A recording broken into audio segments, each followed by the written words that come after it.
Hello, friends. It's Sam Chaney reporting for Weaponized News. Today, April 9th, 2026. Thank you for joining us on this Thursday edition of Weaponized News. We have Ruckus on the line. He recovered from his big partying and realized there is no ceasefire. And so, thankfully, he's recovered and he's with us today. We got a lot of news to get to. So, how can there be a ceasefire? Bibi says there is no ceasefire with Lebanon. Iran says you keep whacking Lebanon where there's no ceasefire. So there is no ceasefire. This is day 41 of the Iran war. That's where we're at here now. And there's a bunch of conflicting reports. Oh, the Iranian delegation is flying to Islamabad for negotiations. Turns out not so much. Not so much. Because Lebanon is part of the deal here now. Don't get confused. We're in sadly, day 41 of the Iran war. Iran is not following the plan, according to Trump. Trump just put out a post like an hour ago.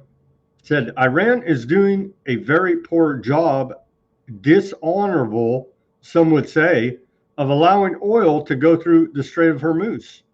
This is not the agreement we have.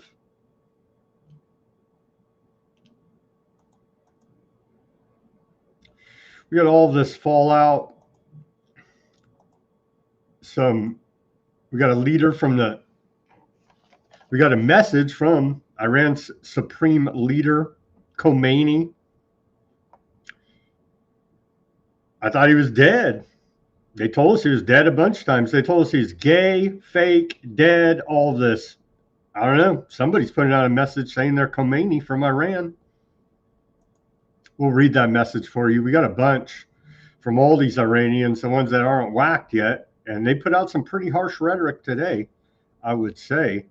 And so we will go over this with you today. We got NASA news again today, and we have quite a bit of economic news.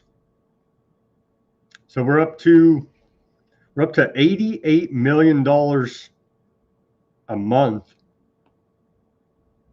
in just interest payments alone now on the national debt. 88, you get it? What else do we got? Other geopolitical news, big out of nowhere. Melania Trump did a press conference today out of the blue. People are saying she did this because some other Epstein dirt's going to drop. I don't know. We'll play all that for you, where she's denying being a Epstein girl, even though Epstein and Maxwell, she didn't know. She doesn't know anything. And we have a whole lot more geopolitical news as well. Just a lot of sad stories. Palestinian girl. How old was she? 9-year-old Palestinian girl. Shot dead by aardvarks for crossing the yellow line, allegedly, there in Gaza. Very tragic. Indeed, part of this evil war. And so Netanyahu is scheduled to go to court in Aardvark land on Sunday for his corruption trial. He wants to bet he does something to make sure this doesn't happen. I'm willing to bet on it at this point, because that's a continuing trend that we see every time the most corrupt man in the world, the shadow president of America, has to go to court in his own aardvark land, the land of corruption. Something happens. There's a security risk. He whacks an Iranian, shoots off a drone. Maybe Ben Gvir goes out in the parking lot of the court and starts waving his gun around. Who knows what these maniacs are up to? But something always seems to come up. It's a security concern, you see. We'll see. We shall see. Oh, Two, by the way, Dan Dix, independent reporter journalist. It looks like he's the only one I can see. He's covering Bilderberg Group meeting. And so Bilderberg Group meeting is going on right now in Washington, D.C. We have the agenda. The Bilderberg Group posted it on their website.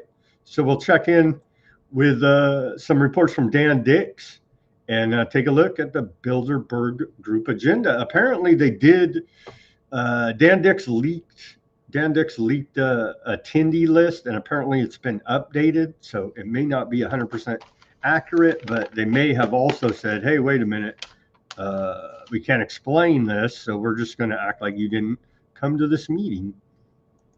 Anyhow, we're going to cover all of that for you today.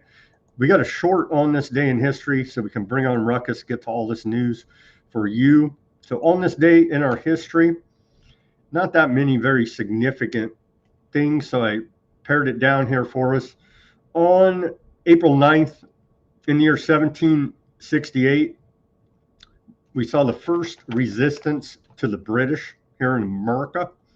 John Hancock refuses to allow two British custom agents to go below deck of his ship, considered by some to be the first act of physical resistance to British authority in the colonies. On this day in 1784, Great Britain ratifies the Treaty of Paris, signed September 3rd, 1783. Took a long time to get around to signing that, ending the American Revolutionary War. On this day, 1784. In 1829, on this day, Danzig, Germany, dike breaks, causing a flood, killing an estimated 1,200 people. The levee broke there, didn't it? Or the dike. And that tragic event. In 1865, on this day, the South surrenders. Confederate General Robert E. Lee and 26,765 troops surrender to the North, right? To the Northern Aggression Army. I forget the exact phrase that people want me to use, but yeah, the South surrendered to the North here now, ending the Civil War in Northern Virginia on this day. The next year, 1866, Civil Rights Bill passes over President Andrew Johnson's veto. And we fast way forward to 1968. On this day, Martin Luther King Jr. is buried in Atlanta, Georgia on this day. 1968, 1992,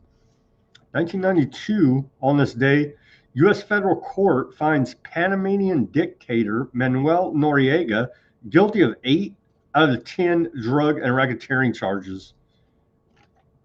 So Noriega's a bad guy. Who taught him how to be a bad guy? America. Who's running the racketeering operation in the world? America. Just saying. And on this day in 2003, Baghdad falls to U.S. forces, ending the invasion of Iraq, resulting in widespread looting. But thankfully, we're killing Iraqis today. And so we've literally gained nothing, done nothing, except for kill over 1 million Iraqis and killing them today. Why? Who knows? Because weapons of mass destruction, Trump pulled out of his rear end. Who knows why? But thankfully, we're still killing Iraqis to this day in the never-ending war on terror. Because you can never defeat an idea, and you can't defeat, you can't defeat UK intelligence either, apparently, running all these ops in the background. Well, America's keeping the world safe from terrorism. Well, the terrorists over here in the other office, the terrorists are calling from inside the house, you see, is the problem here with all this nonsense. And then on this day in our civil liberties history, 2014, Reverend Pat Robertson asked God to deliver us from Obama. Reverend Pat Robinson, on this day, one of the major leaders of the conservative Christian right in the United States since the late 1970s, on this day asked God to deliver the country from President Barack Obama. The statement was only the latest in a number of outrageous statements by Robertson and other leaders of the religious right. Wow, wowzers. Well, I guess that prayer didn't work because we were not delivered from Obama now, were we? All right. Let's do a segue to the news. Do we even have video? Yeah, we have video. Here's they speaking in this language. Anyway, Netanyahu earlier today says there is no ceasefire in Lebanon. We will continue to strike Hezbollah with full force, and we will not stop until we restore your security, he said. So thankfully, Netanyahu cares about Lebanon's security. They're whacking civilians all over the place. The death toll from those major strikes that happened yesterday did rise. We have the updated numbers there. Let's bring on Ruckus and get to all of this insanity for you. Ruckus, how you doing on this Thursday? Well, howdy. Thursday, you say? Wait, aren't I usually on Wednesdays? You were partying too hard over the news that we had a ceasefire and the war was over and we had world peace. And turns out that's not even close to what's going on here now. No, it turns out I have not confirmed this yet, folks, but be praying for your boy Ruckus. But I think all this bad news is like increasing my blood pressure and stuff. I'm really worried about my health, and I think it might be related to the world that we live in. The news is terribly stressful, and I do get stressed out about it. Don't let the calm demeanor on the air fool you. They do call me Ruckus for a reason, although in general, I do kind of take it easy on air, all things considered. Man, that's a real shame about the prayer from Pat Robertson about Obama, because ironically enough, I was considering doing something very similar to help rid us of this guy. But by the way, this image is part of a top secret project that I'm working on, so y'all get to see the image, but I'm not going to tell you what it's associated with just yet. But I'm very proud of it. I'm on like my third draft, and once it's finished, I hope it's going to blow everybody's socks off. It's going to be a good one. It might get me canceled. Well, we'll see. But if you're not getting canceled in 2026, what are you even doing, right? And then, of course, the image behind me today, if everyone wants to see the full version, I've got that for you right here. There you go. So poor Trump. This is the way he's acting. He's like, you know, he's like the petulant child. I did make an observation on my ex earlier today that he's been acting like a bully at the playground, pushing all the kids around, but he's kind of pissed off because the other kids are pushing him back. And now he's like, I don't know what to do. But he's like a kid with all his broken toys, just crying. So I'm working on some images in that vein. Maybe we'll go that route with Boiler Room, which will be airing tomorrow night on Alternate Current Radio. So we'll see. But fun times. At least Grok will let me do the Trump images because no one else will let me do it. Not sure why. I want to be on the other side. Sorry about that. I had to let my dog out. There we go. Okay. Thank you, Ruckus, for filling in there for a second. Yeah, don't let the news get man, you know what was getting to my health? Well, it started the bat times. I really did have hate in my heart for people during the bat times. And I did have to pray on it because it was weighing on me heavy because I was I would be driving to work and I'd see somebody in their car alone wearing the mask and I would feel hate toward these people. And it's just, I don't even know them. Why do I hate these people? You know what I mean? And I was like, this is not healthy. This is not good. This is not right. I shouldn't feel this way toward people I don't even know just because they're wearing a stupid mask. You know what I mean? And so I prayed on it, and I finally felt like that hatred for these people wearing the mask in the car alone had been lifted from me, and I didn't feel it anymore like I did at one time. So you can't let it get to you because I understand it does. It eats you up inside, man. and it's just not healthy. Well, It's bad. you know, It's real bad for you. There is all that, of course, and yes, I've been taking a lot of swings on my social media at MAGA with the clown stuff, and you know, hey, baby, World War III and chill, that kind of thing, right?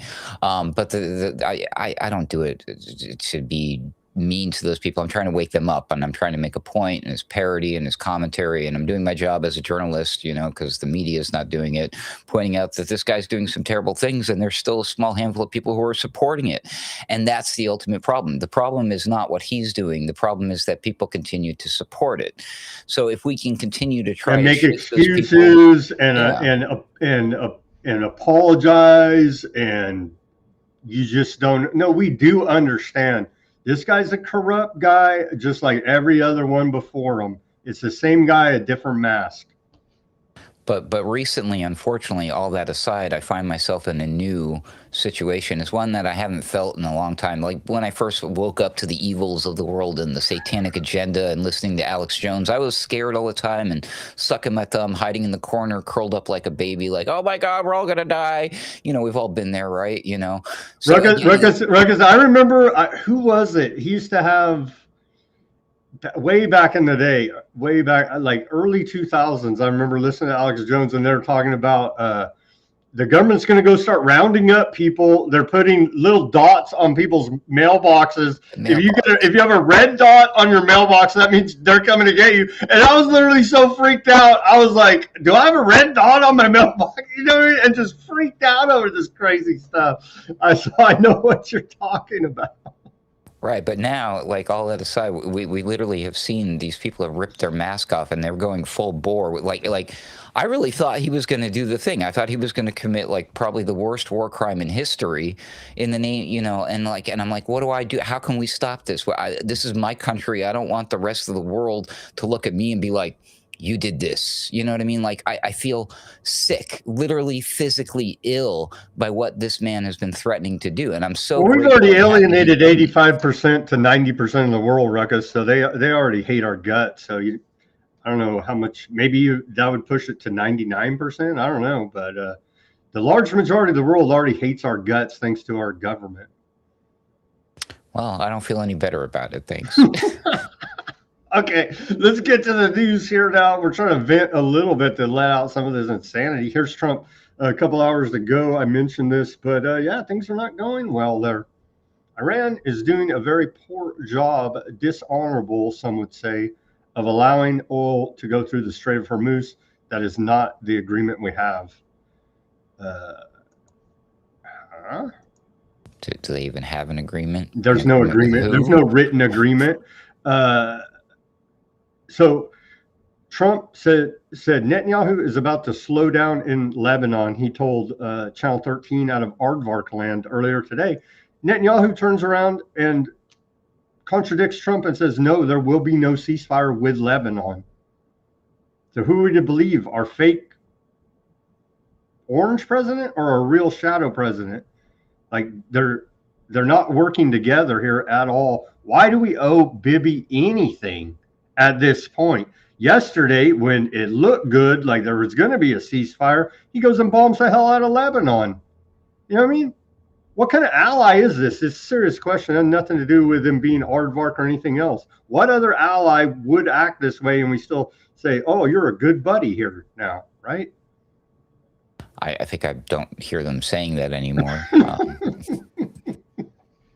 But it's true. And again, you would have to literally, I mean, it's such a hard conversation to have with people, but the foundation of all of this, when you get to the meat and potatoes of it, is a religious fanaticism, which is very strange because technically we have not seen this happen in this country. This is a new thing. I mean, they dance around it but I mean, now we've got like the Department of Homeland Security and other administrations posting about Easter, and he has risen.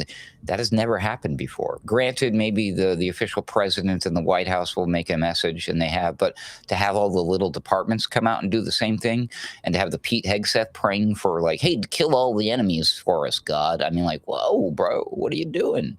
It's very nefarious and quite possibly satanic, in my personal opinion. I agree 100%. They're manipulating their base, which they know are in large part Christians, and they're using heavy mind control on them. and it's evil. That's what this government's doing, with all kind of twisted, different, rhetoric, different. It doesn't add up. It's not making sense. They're saying that report about Trump threatening the.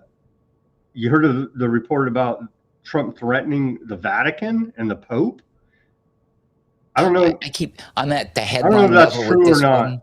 I don't know if Watching that's the true. back and forth, I'm on the fence. So, do you have some reporting on this, or? No, well, there's been reports that Trump and the Pentagon threatened the Vatican and the Pope to back them, or I don't know what, or we're gonna bomb the Vatican. I don't think they went that far. Shades of World War II stuff again. The mustache man. You look at some history and his association and the back and forth between him and the Catholic Church, and it's like, whoa, what the heck is going on here? So I take some of these stories with a grain of salt, but I didn't want to dig into that because I just avoid the Catholic thing as much as possible right now. That's alleged out there. The White House has denied it, so who knows? Who knows? Trump says earlier today to NBC News he's very optimistic about a deal with Iran. They're much more reasonable. They're agreeing to what they have to. If they don't make a deal, it's going to be very painful. I spoke with Bibi. We have to be a little more low key. That was earlier, before he put out the post about the Strait of Hormuz. They're not following the rules, that there are no rules, actually. And so allegedly, Iranian delegation was flying to Islamabad, Pakistan, to have peace negotiations. Turns out that's not true. That was reported by the Wall Street Journal. And then turns out Wall Street Journal claimed that Iranian delegation arrived in Islamabad, Pakistan, earlier today, but turns out that Iran's parliamentary leader Ghalibaf says Iran has not sent a delegation to Islamabad and has told Pakistan that it will not travel to the country unless Lebanon is included in the ceasefire. That's why I was debating what should the title be, ceasefire ? Or should it be Iran war day 41? I said Iran day 41 because there is no ceasefire, because they keep attacking Lebanon. So that's where we're at here now, Ruckus. On the back of fake news that they're going to have a peace talk in Islamabad, that's not happening, according to Iranian parliamentary speaker Ghalibaf. Remember when the administration would come out and say something, and then like in seconds the mainstream press would fact check it. Yeah, we don't do any of that anymore, do we? We're all left wondering. We're like, wait a minute, this guy says one thing, this guy says another. Hello, can anyone help us? And they're just running away like the goose in the meme where you're like, hey, hello, help, we want an answer. And it just keeps freaking running away. I will tell you that when Trump says we got about to BB about keeping things low key, that's code word for you should probably just shut off the internet so the rest of the world doesn't get to witness your mass murder and war crimes, buddy. Keep it low key, you know. Keep it low key. Aardvark land is striking Hezbollah. I mean, there's missiles flying less, and United States is not directly attacking Iran, but the militia groups are still attacking Aardvark land. Aardvark land still attacking Lebanon, and there's little skirmishes here between. Last I saw, Iran is still retaliating against their Gulf state neighbors, UAE, Qatar, Bahrain, Saudi Arabia. All that's still going on. So to me, it looks like Iran war is still going on here now. Just the United States is not directly attacking Iran. My heart sincerely goes out to those poor Wikipedia editors just trying to keep up. Quite a bit. It's quite a bit to try to keep up with. See, there was reports. Oh yeah, they were. It's fake news, right? But I'm following all this. I'm like, wait a minute. There's a report earlier today that Pakistan jets were escorting the Iranian diplomats to Islamabad. That literally never happened, but there's a big old report saying it did. It didn't happen because they're not even there, because there is no talk as long as there's not a ceasefire in Lebanon. 70 chess. It's a lot of misreporting out there. But hey, the White House put this out today, so maybe just wrap ourselves in the flag and put on wrap it around your eyes so you're blindfolded, and then yeah, America. There you go.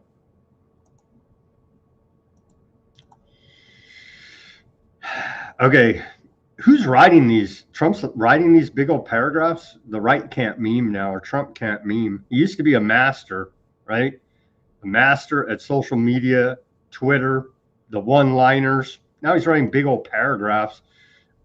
We got longer messages even, but this one came out today from Trump. All U.S. ships, aircraft, military personnel with additional ammunition, weaponry, and anything else that is appropriate and necessary for the lethal prosecution and destruction of an already substantially degraded enemy will remain in place and around Iran until such time as the real agreement reached is fully complied with.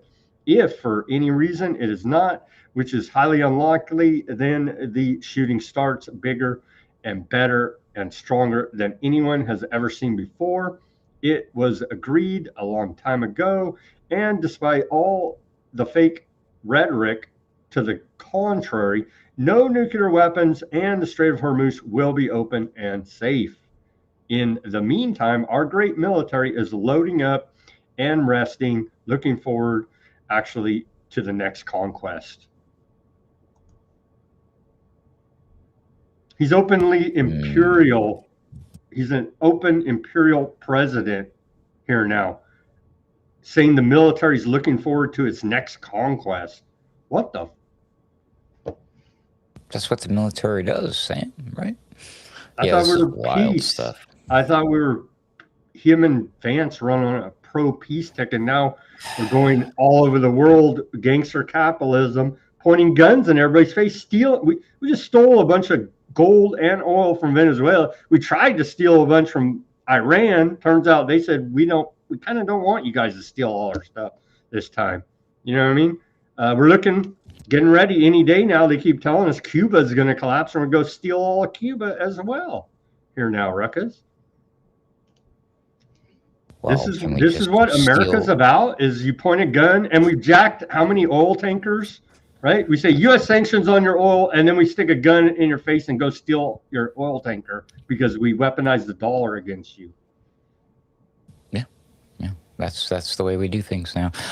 Man, that you asked who's writing these things for you. I've been experimenting quite a bit using different AI to write things that make it look or sound like Donald Trump.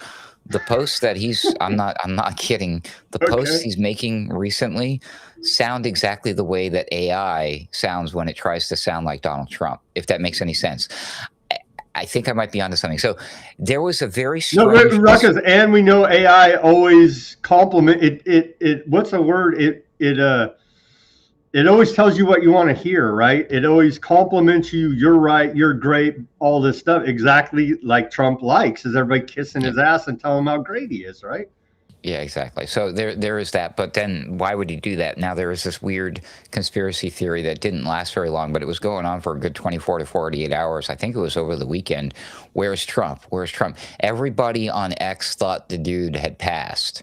And then in the midst of all that, there were people who it was getting wild. People were insisting that they have absolute 100% evidence of some sort. I didn't really dig too into it, that Trump is gone. He was at Walter Reed Hospital, right? But Stephen Miller is posting on his behalf. And if you look at the way and the things that dude says, and then you compare that to the way there's been a little bit of a change in Trump's demeanor on his posting. So I'm like, holy crap. I don't like to be the tinfoil hat guy, but something did change with Trump is getting more aggressive, and his posts have gotten longer and slightly different than the way they used to be. So I'm very curious if he is even tweeting anymore and what that would imply. I'm not saying the other thing, but something is going on. My spidey sense is definitely tingling over these new posts, including the one I'm sure you're going to cover, the other one where he ripped into Alex Jones and everybody. I was like, what is going on? It's crazy. So again, I don't even know if this is him anymore, Sam, doing the tweeting. I don't think it is. Okay, so according to Bloomberg analysis today, and this was earlier today, so the numbers could have changed, but Iran has only fired 7 drones today, but that's this morning. So all aimed at Bahrain. 7 drones attacking Bahrain by Iran today. But a lot could have went on, and I've been preparing for the show, so honestly, I don't have the up to date, but we'll try to get to that at the end of the show. Turns out the most corrupt man in the world, Benjamin Netanyahu, the shadow president of America, is on trial for corruption in Aardvark land. I know it's antiseptic, but we have to report on it. Long-running corruption trial is set to resume in Aardvark land on Sunday, a court spokesperson said today. And so, what do you think? Will Netanyahu have a court appearance on Sunday in Aardvark land, or will some other thing happen to make sure that doesn't happen? What do you think, Ruckus? So what you're telling me is that we're going to see a lot more war action. There probably is going to be some massive attack on Aardvark land itself. Yeah, false flag. Yeah, I don't know. Probably that Netanyahu will be like, man, I guess that was a good time for that thing to blow up over there, huh? You know what thing I'm talking about, right? Yeah, the thing. Yeah, I don't know. It seems like every time he's in hot water, usually we see a lot of people on the streets out there protesting, and then usually that's when we see like the distractionary stuff. So I have not seen any reports of the people hitting the streets to protest and over this guy's corruption, because this has been going on for quite a while. I mean, they were ready to get rid of the guy, and then, October 7th happened, and he was like, wow, man, I would love to get on out of here and face the music for my corruption and all. But they invaded us. I got other things to do now. Aardvark court said, with the lifting of the state of emergency and the return of the judicial system to work, hearings will resume as usual. We'll see on Sunday. I'm betting it doesn't happen because of something Netanyahu cooks up. Oops, we accidentally nuked Iran. Sorry. Argachai, foreign minister out of Iran, says, commenting on this corruption trial for Bibi, says Netanyahu's criminal trial resumes Sunday. The region-wide ceasefire, including in Lebanon, would hasten his jailing if the U.S. wishes to crater its economy by letting Netanyahu kill diplomacy. That would ultimately be its choice. We think that would be dumb, but are prepared for it. Hold on to your butts, everybody. Are the banks going to open on Monday? Listen to this Pakistani defense minister, Asif. This guy, he had some very strong words for... He said, Aardvark land is evil and a curse for humanity. While peace talks are underway in Islamabad, genocide is being committed in Lebanon. Innocent citizens are being killed by Aardvark land. First Gaza, then Iran, now Lebanon. Bloodletting continues unabated. I hope and pray who created this cancerous state on Palestinian land to get rid of European aardvarks burn in hell. Well, you could thank the city of London in large part for that. Mr. Asif, defense minister out of Pakistan. I got some good news for him. He's probably going to get his wish. Oh man. So yeah, they're stacking bodies still in Lebanon after the big attack today. They say there are 95 bodies in the back of this trailer right here in this report. They're saying it's quite horrific. quite horrific indeed. And I think we do have an updated total. Yeah, we have an updated total from the Lebanese Ministry of Health reported earlier today.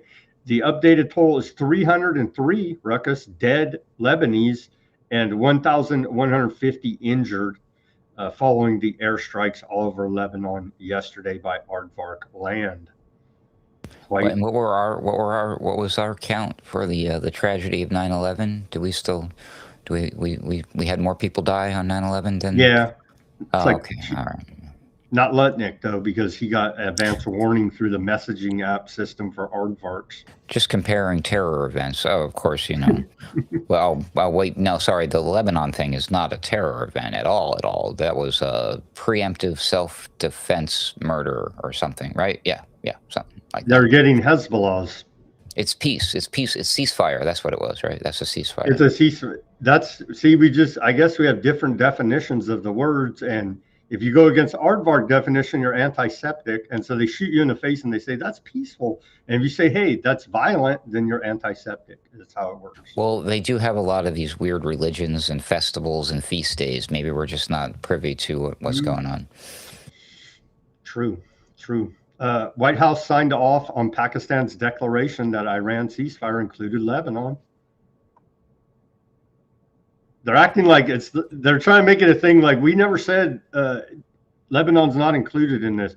That's a giant point of contention. Why the hell do you think Hezbollah is shooting rockets at you? Like, dude.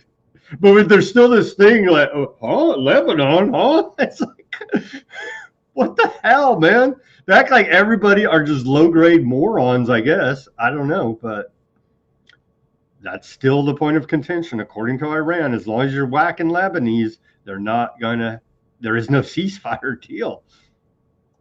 Seems pretty straightforward to me, but it's like very hard for Trump to understand these things. Apparently, it's hard for all of us to understand, Sam, because like I don't even think I'm gonna have to go check that Wikipedia page that I mentioned just to catch up with what's going on here. Like, what is the war and with who? I mean, it really seems like a lot of this is still related to the October.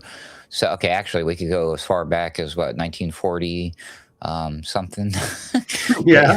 What year was it that aardvark land was established? 48, I think. 1948. I think 48. Yeah. We're coming up on the anniversary of that, aren't we? Or did it just happen? Something like that. I can't remember. Darn it. Okay, we got from the gay. They said his face was blown off, his legs, arms, everything. He's freaking an invalid. Turns out, I don't know, somebody saying that he's the Iran supreme leader, Mujtaba Khomeini. Put out a message today, this guy, the Khomeini's second son, but we changed the regime there, but this guy's still the supreme leader, Khomeini, of Iran.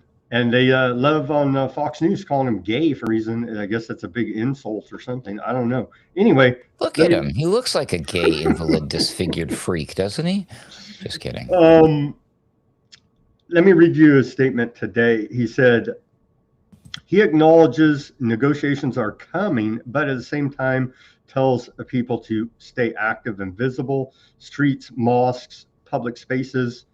He's saying public pressure is what matters and can shape the outcome. He makes it clear resistance front is one unit. That means Hezbollah, allied militias, everyone, no separation, all part of one strategy. Then comes to the message to the region. He warns neighbors not to trust what he calls false promises and to pick the right side as things unfold. On the Strait of Hormuz, he signals more control is coming, basically saying Iran will set up how it manages the strait, which is a big deal for oil flow and goods through the strait. And finally, a softer tone towards southern neighbors, saying he expects a response from them so Iran can show brotherhood in return.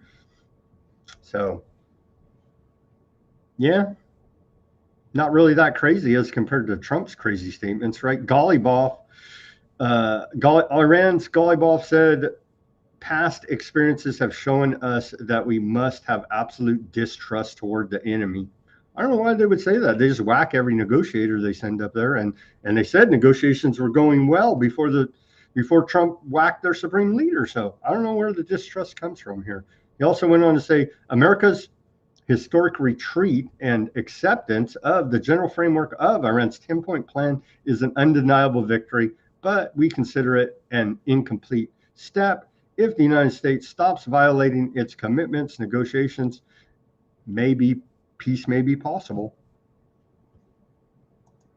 Not as long as the United States and Aardvark land are involved. It's not.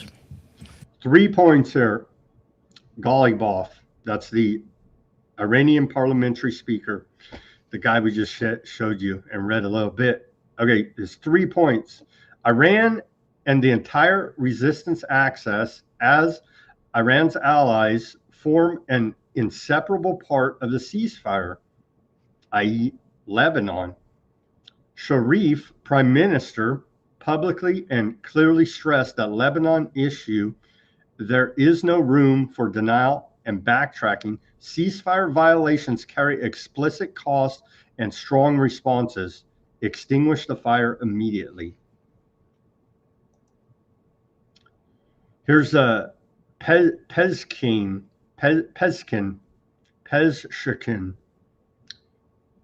out of Iran. This character right here.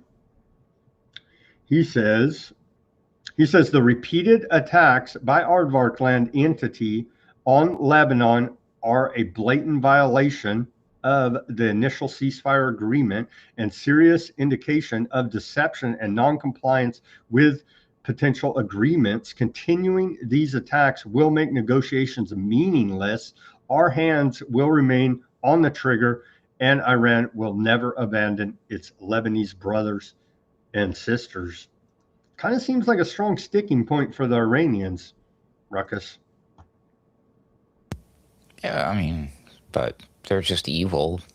They're just damn terrorists, all of them, right? They're animals. They're soulless. They're murderous, thieving, scumbag, lying terrorists. Yeah, and we're the good guys. So, America. Just America. Let's see. Anything else? Iran. Are these people really in control, by the way? What's that guy's name? Ghalibaf and the new alleged gay invalid Khomeini dude.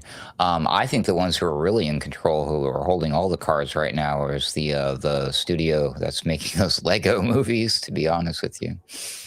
We got that clip coming up. Yeah, and Iran is, maybe that's why they made Trump cry uncle, because Iran is winning the propaganda war. That's 100% here now. Spanish foreign minister yesterday said, we saw how Aardvark land flouted the ceasefire and in violation of international law dropped hundreds of bombs on Lebanon. The world saw it. So lie and say you're anti-Semitic and run all the same bullshit. It don't matter. The world saw what you bastards did yesterday and what you've been doing. The world's been seeing the genocide in Gaza. Here's Yemen leader Nasrallah, or what the hell is this guy? I can't even keep them all straight. Anyway, this guy, we played his clips before. This character, Houthi dude, right? Al Houthi. Anyway, he said in a statement, Spain took an honorable position. It prevented the United States from using its territory to attack Iran. That is true. They said no staging U.S. assets to attack Iran from anywhere related to Spain. This position should have been taken by all Arab and Islamic states. See, they got a lot of sort out between themselves, these Arabs, right? Because Saudi Arabia, UAE, Qatar, Bahrain, all backed up Aardvark land and America in this war. They still got to live in that same neighborhood. They got to sort something out with Iran here now. Would not be the first time that we have sent We keep doing this. We keep creating these enemies who then join together, and or they were friends and then they become enemies, or they were enemies and then they become friends. It's just it's so ridiculous. And then, but thank I'm goodness telling you, if these it's Muslims could ever Israel. get together, get over their Shia-Sunni divide, and stop buying UK psyops, if they could ever get together, then maybe they could do something constructive there instead of the never-ending bloodshed in the Middle East here now. Well, unfortunately, that would be like to wage some sort of holy war against the entire planet, including us. So, I'm not really looking forward to that either. That would happen. That would happen if they ever all came together. They probably would declare global jihad and convert everybody. Let's just say if this dude decided to go, I see a bunch of women and children have formed a human chain around this power plant. I'm going to send a bunch of F-8, fighters in there and just take them all out and show it on the TV and talk about how proud. I'm pretty sure that they're going to call for actual holy jihad. And there's just a small handful of Muslims in various parts of the world that may or may not decide to do something about it. And then, Laura Loomer gets her wish and everybody and whatever. It's probably not going to be fun. It'll be fine out here in Texas. That's all I got to say. Let's hear now from, let's hear this clip from American journalist Abby Martin about her visit to aardvark land. Let's hear what she had to say about it. She's been highly critical of aardvarks for a long time. Isolate this rogue, apartheid, genocidal, maniac, serial killing, pathologically lying state. Isolate it, shame anyone who goes there. Academics, celebrities, politicians, and they've been exposed for what they are. And Zionism's on its last leg. It only exists by the weight of its propaganda, and that propaganda has collapsed entirely. The world sees Israel for what it is, and it can't last for long in its current state. You cannot expect change in a society this far gone. It is full-throated fascist. And that's why they act the way they do, with full, total impunity, because they have no humanity left. This is a society so far gone with protection of a military empire, with hatred in their hearts. And we're seeing essentially the Fourth Reich today, marching forward. And there's no allied forces coming to save us. The Israeli Knesset just passed a law allowing the execution of Palestinian prisoners, but not Israelis. This is the true face of apartheid Israel. But this is nothing new. I saw this firsthand when I was in Israel back in 2016. Full-throated fascism. You can't deal with these people. There's no need to try. There's no need to talk to them. There's only one way. I would carpet bomb them. You would carpet bomb them? It's the only way you could deal with it. I didn't realize this. I didn't realize how viscerally, grotesquely genocidal Israelis were. How openly fascist they would be to anyone. Jews shouldn't marry Arabs. Shouldn't marry Arabs. Why do you feel strongly about that? Because Jews is a special nation that God gave it to the Jews. We don't want the Arabs to be here. They knew that they were on camera. That's what's so alarming to me too. I wasn't trying to hide. I wasn't doing gotcha journalism. I was going up with a camera and saying, generally, what do you think about the situation? I think Israelis have to take over and they have to kick them away. I was so horrified and alarmed at the genocidal rhetoric that was being espoused. Every single person, for every generation, every walk of life, they wanted ethnic cleansing. They said we should nuke them. One little girl laughing, we should kill all Arabs. Kill all Arabs. We need to kill Arabs. No. Now, isn't that just Abby Martin being antiseptic, Ruckus? Oh, heck no. Abby's great. So is her husband, Michael. Yeah, good stuff. She's always been on point about, everything. She's one of the good ones. So, good clip. But yeah, she's probably got to be locked up, probably publicly executed for making these statements, Sam. If she was in Israel, we know what good old Ben Gvir would want to do with her, right? Just look at the pin on his lapel. This is the real reason Trump called for the ceasefire. The Lego propaganda war. Here's the latest out of Iran, destroying America, essentially, all over the internet in the propaganda war. orange pig. America first? Oops. Oh boy, that was the slogan you sold. But Bibi's pulling strings and your vote is getting cold. We're not just fighting for Iran, hear this clear. Your people reached out to us, yeah, we got the DMs here. If one nation's gonna stand against the Epstein regime's fear, it's us to the last breath, we've been doing it for years. We're standing here for everyone, your system ever wrong, they've known all along. The enemy was always you. The real threat wore a suit and sung a patriotic song while selling their own citizens and calling it strong. Stealing from your own people, making them bleed, taking tax dollars just to fund your own greed. And waking up to the lies, the illusions of birth. You screamed America first, now you put losers first. Make Israel great again. Your government is run by pedophiles. They ordered you to die for Israel. They ordered you to die for Israel. They lied to you all. We saw everything. If the public ever saw the files, man, the planet would shake from the level of filth and the crimes in your wake. No wonder Jeff called you the worst, you degenerate snake.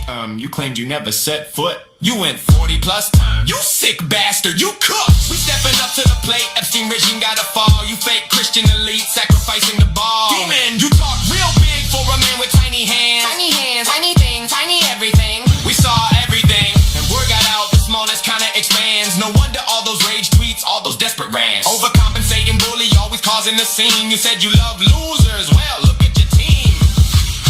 Your government is run by.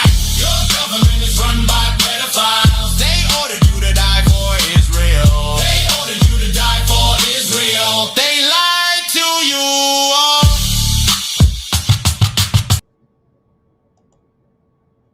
Damn. All lies. I mean, nothing in there is even close to even reality whatsoever. Just made up. Fake news. It came from Iran. They're the bad guys, Sam, so don't believe anything in there, bro. Totally fake. Those weren't even real Legos. They were using AI people. So there you go. Just kidding. I really want to do like a Kickstarter campaign where we can actually make the real Lego playsets based on these Iran propaganda videos. That'd be great. Here, we got to listen to this one. How we won the war. Watch this one.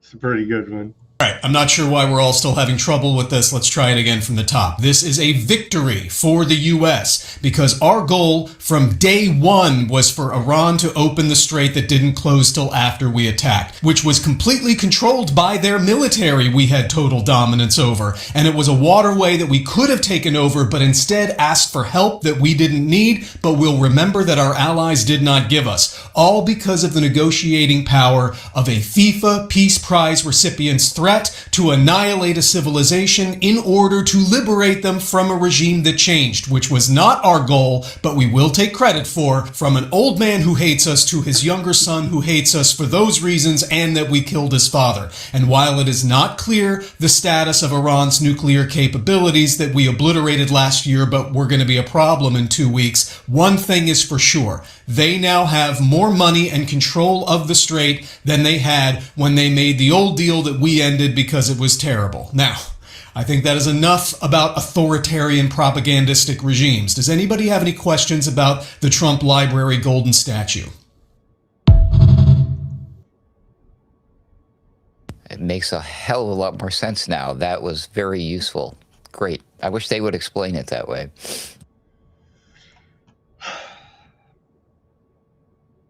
Here's Pete Hegseth, Secretary of the Department of War, put this out. Department of War has been very quiet too, by the way, today.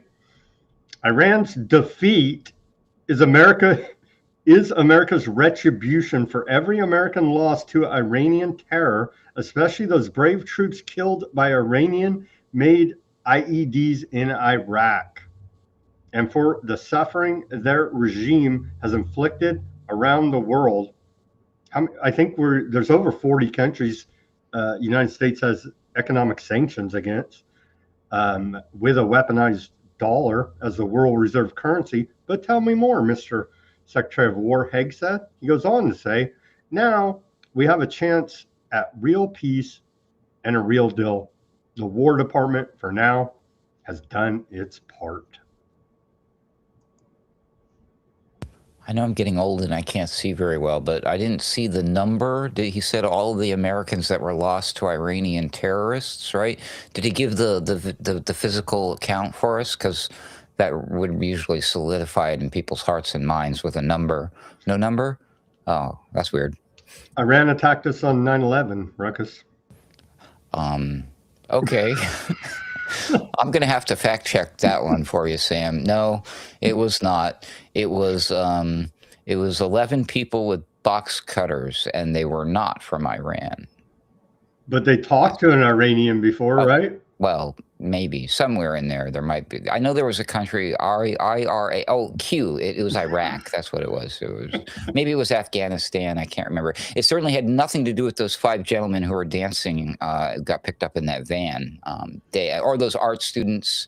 Definitely free and clear. They had nothing to do with it whatsoever. Just look at the passport. That's all you need to know. Let's hear from U.S. Central Command here now.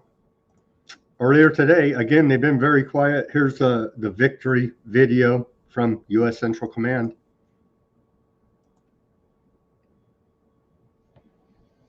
Hi, I'm Admiral Brad Cooper, Commander of U.S. Central Command. Less than 6 weeks ago, more than 50,000 of America's sons and daughters in uniform launched Operation Epic Fury and embarked on a mission of profound consequence. We set out to dismantle the Iranian regime's ability to project power beyond its own borders, and we clearly accomplished this task. Iran has suffered a generational military defeat. The United States and Israel systematically destroyed Iran's ability to conduct large-scale military operations for years to come. Iran's conventional military capability, built over 40 years at the cost of billions of dollars, has been eliminated. As the President expressed earlier this week, our core strategic military objectives have been achieved after destroying Iran's missile, drone, and naval capabilities and their defensive industrial base. After successfully conducting more than 13,000 strikes on Iranian military targets and flying thousands upon thousands of combat flights. 13,000 strikes. That's quite a lot, I would say. U.S. forces have paused offensive operations in accordance with the ongoing ceasefire. However, we remain present. We remain vigilant, and we remain ready if called. We also continue to stand shoulder to shoulder with our regional partners in maintaining the most sophisticated and largest active air defense umbrella in the world. At the beginning of this campaign, I sent a letter to the force. If that's true, how were all of our bases and all of our allies in the region, energy infrastructure and other strategic targets blowing up? How is this true, Admiral Cooper? Expressing my expectations, and our extraordinary warfighters exceeded each and every one of them. So to all our soldiers, sailors, Marines, airmen, guardians, and Coast Guardsmen operating forward, you represent the strongest, most lethal military the world has ever known. In less than 40 days, you destroyed the military that Iran built for over 40 years. Your courage, grit, and ingenuity have served America extremely well. Finally, I want to close by remembering and honoring our 13 fallen warriors who made the ultimate sacrifice during Operation Epic Fury. We continue to hold their memories and their families, their friends, and their teammates in our prayers.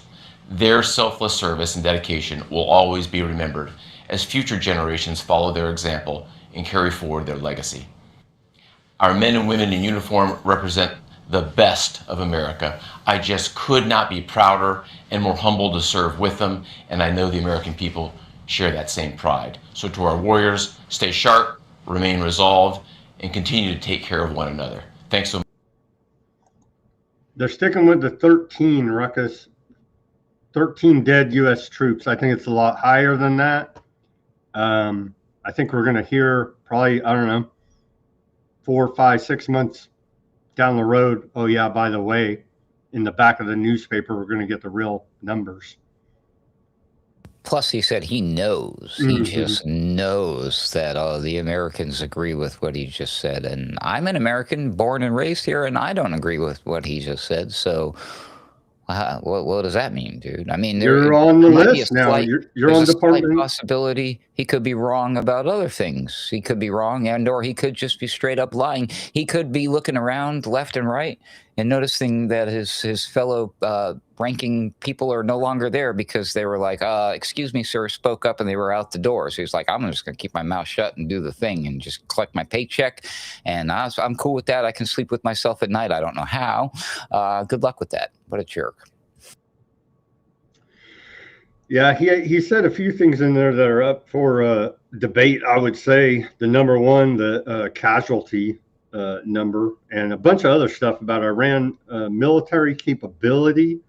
I don't believe it's everything stated as fact, no questioning, no evidence, no proof, no nothing. While these things are being hotly debated right now, but just bam, this guy just says so.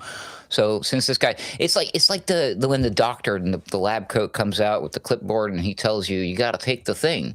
And I was like, oh, he's a doctor. You got to, here's a guy in the uniform. You don't know anything about this. He's like, here's what it is. Everything's happening in the military because I said so because I'm the military.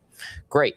Talk to a military person. From what I understand, things are not going so well. We have some of those reports, but Ruckus, he has camouflage on. He's smiling. He has camouflage on. I mean, that should be enough, right? Yeah, it works for me. Where's the Israel flag, though? I'm confused. There's usually one of those in the background. Okay, we're at the top of the hour, but let's. Should we read the Trump post about throwing all of his media partners under the bus? Oh, yeah. Go for it. Yeah, we'll read that and then do a commercial break after this. Trump is throwing Alex Jones under the bus. I couldn't listen to Alex Jones anymore for a long time because he just, even today I tuned into Alex Jones. He was still apologizing, I think his broadcast was after this post, but dude, we've been telling you since way before the election, the whole campaign, that Trump said he's king of aardvark land. Take a look at what this guy's doing. You know what I mean? I.e., this should have been a big red flag. The thumbnail for today's show.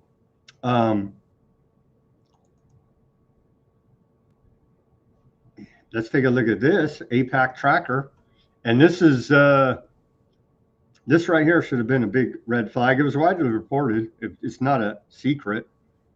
And so Trump's got $230 million over that from the aardvark lobby, in large part Miriam Adelson and others. But yeah, this right here, you never hear any of these people talk about this, right? And so I'll take them seriously when they say, hey, Trump got over $200 million in donations from the aardvark lobby. You think that he owes them something? You know what I mean? Anyway, here's the post. He threw all of his associates under the bus. Here's the post earlier today by Trump. And again, it doesn't look like he wrote it. I think Ruckus is probably right. Some type of AI is writing this. Anyhow, earlier today, Trump said, I know what Tucker Carlson, Megyn Kelly, Candace Owens, and Alex Jones have all been fighting me for years, especially by the fact that they think it is wonderful for Iran, the #1 state sponsor of terror, to have a nuclear weapon because they have one thing in common: low IQs. They're stupid people. They know it, their families know it, and everyone else knows it too. Look at their past, look at their record. Operation Warp Speed, Trump, how did any of these people stick with you through that? You lost me there, bud. But they continued on the propaganda for you. Anyway, continuing here, they don't have what it takes, and they never did. They've all been thrown off television, lost their shows, and aren't even invited on TV because nobody cares about them. They're nut jobs, troublemakers, and will say anything necessary for some, quote, free and cheap publicity. Sounding like Trump to me. Now they think they get some clicks because they have third-rate podcasts, but nobody's talking about them, and their views are opposite of MAGA. I think he meant MAGA there. Or I wouldn't have won the presidential election in a landslide. They all supported him all the way through the election. MAGA agrees with me and just gave CNN 100% approval rating of Trump. Not hand-flailing fools like Tucker Carlson, who couldn't even finish college. He was a broken man when he got fired from Fox, and he's never been the same. Perhaps he should see a good psychiatrist, or Megyn Kelly, who nastily asked me the now famous only Rosie O'Donnell question, or crazy Candace Owens, who accuses the highly respected First Lady of France of being a man when she is not, and will hopefully win lots of money in the ongoing lawsuit. Actually, to me, the First Lady of France is a far more beautiful woman than Candace, because Candace is black, right, Trump? Anyhow, in fact, it's not even close. Or bankrupt Alex Jones, who says some of the dumbest things and lost his entire fortune, as he should have, for his horrendous attack on the families of the Sandy Hook shooting victims, ridiculously claiming it was a hoax. Those so-called pundits are losers, and they always will be. Now, fake news CNN, which he cites as 100% approval rating. Like what? Now, fake news CNN, the failing New York Times, and all the other radical left news organizations are hailing them and giving them positive press for the first time in their lives. They're not MAGA, they're losers, just trying to latch onto MAGA. I add that. As calls as president, I could get them on my side anytime I want to, but when they call, I don't return their calls because I'm too busy on world and country affairs. And after a few times, they go nasty, just like Marjorie Trader Brown. But I no longer care about that stuff. I only care about doing right for our country. MAGA is about winning and strength in not allowing Iran to have nuclear weapons. MAGA, well, yeah, I mean, he always campaigned on that, right? That's what MAGA is about. MAGA is about winning and strength in not allowing Iran to have nuclear weapons, as he campaigned on, right? Right. MAGA is about making America great again, and these people have no idea how to do that, but I do, because the United States is now the hottest country anywhere in the world. He contradicted himself in there a few times. Did he even write that? Is it AI? It's kind of sounded like Trump, but again, they can model this AI pretty damn good now to be sounding like Trump or anybody, right? If they have enough data to back up what these LLM models are putting out there. Ruckus, what do you think? Is this really Trump? They're repeating the low IQ insult quite frequently. That's one of his old standbys. But usually for his political opponents, not the people who helped him get elected. Again, he was saying something like calling people foolish if they don't support, Americans who don't support war with Iran are foolish. So yeah, so here we are. We're like, we're making fun of like Candace Owens, Tucker Carlson, and Alex Jones because they're late to the party. Alex Jones in particular is extremely late to the party. Tony, today on his show, he's still making excuses, trying to spin it some kind of way. I'm like, I was going to say, I'm not even sure he's here at the party or if he sent like one of his clones, because he's definitely got some clones out there, people. I don't care what anyone says. Not to sound like a flat earther or anything, but the thing is, like, yeah, the dude is clearly lost his effing mind, and he's crying like a baby. I mean, that ranting there did not sound to me like a post to the American people. It sounded like an upset teenage girl crying into her pillow, writing into her diary. You know what I mean? It's like he's literally like throwing a temper tantrum, because it's like, and to accuse these people of being unsuccessful and low IQs, I'm like, who honestly believes that? The only type of person who would believe that would truly be the people who have low IQ. And ideally, he's hoping that that is the audience, the person who he's writing the post for, who's going to agree with him.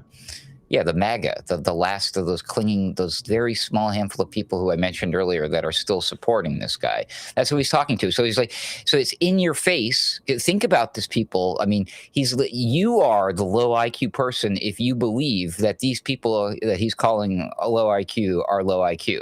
You have to be low IQ. So I'm just let your mind. Well, you can't because you have a low IQ. Good luck. Ignore the panicans and trust in President Trump. There you go. Good advice.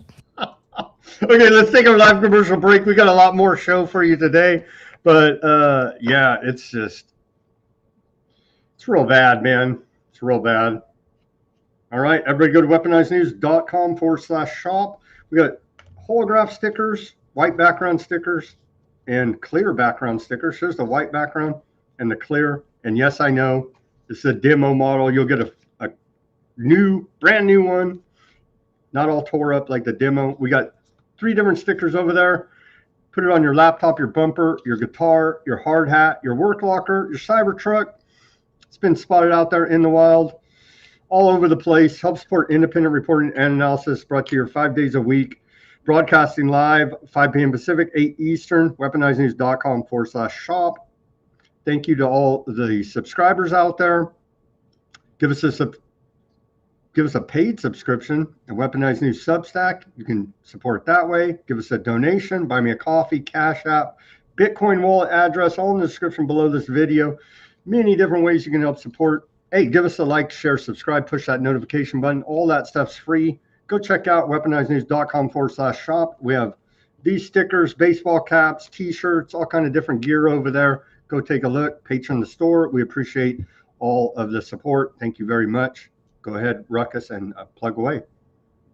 Hey, to be fair about your stickers and your spotted in the wild, there's a small chance that the sticker that we have seen out in the wild on the Tesla Cybertruck might be AI. Oh. But there's still. No, so I know the ones on the hard hat and guitar. Yeah, those are real. Yeah, no, I was the one that made the fake picture of the Cybertruck with the sticker on it. But it's a fun joke. But if you really own a Cybertruck or you see one out there with a weaponized sticker on it, please send us a picture of that. We would love to include that instead of my AI generated one.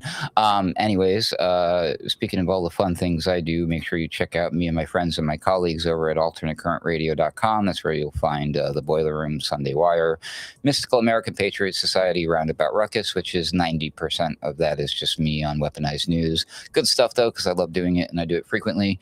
And then, of course, somewhere in there, skip the slider, you'll see all the podcasts here. We've also got the Oddcast, or the Odd Man Out podcast. We also have music shows. All of that, again, can be found at alternatecurrentradio.com.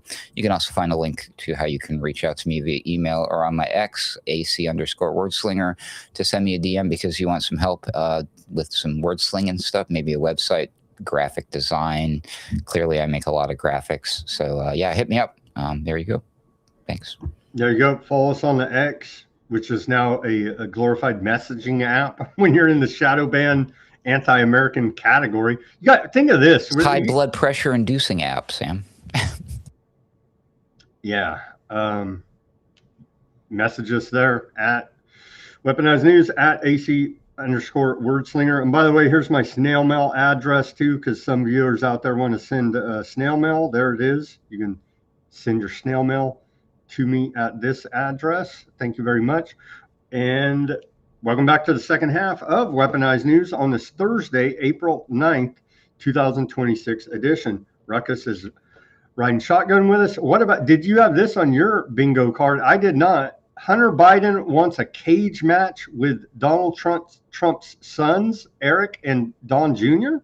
Did you see this? Here's the video from Hunter Biden challenging the Trumps to a cage match.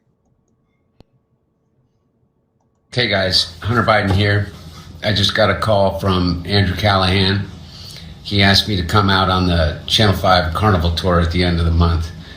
I think we start in Phoenix and then we go to San Diego and we end in Albuquerque. And I think he's trying to organize a cage match, me versus Eric and Don Jr. I told him I'd do it, 100% in, if he can pull it off. And if he can't, I'm still coming. And I think he's got a lot of other surprises up his sleeve, a lot of fun. And I hope I can see you guys out there. You can get tickets online right now. And I'll see you out on... It's literally a circus, literally. Or what, a carnival? Help. A carnival, literally. Here's the, I missed this at the very end. I don't think you saw it. Here's the flyer. And how's Hunter Biden not locked up for life? I mean, unbelievable crimes exposed on his laptop. He gets a pass. There it is. Yeah, Carnival, Channel 5 Carnival, a talent show. They're oh my God. All right. So we live in a simulation, folks. This is obviously clear evidence that none of this is real. This is just the gaslighting, the troll. It's all clown world to the extreme. This is crazy, bro. This is wild, man. Pinch me. Who would win? Who would win? I guess whoever did more coke before the match. I don't know. I'm down for this. All right. In this case, I'm going for Hunter Biden. He's going to whoop those boys' ass all over the. I imagine they would do this on the White House lawn, right?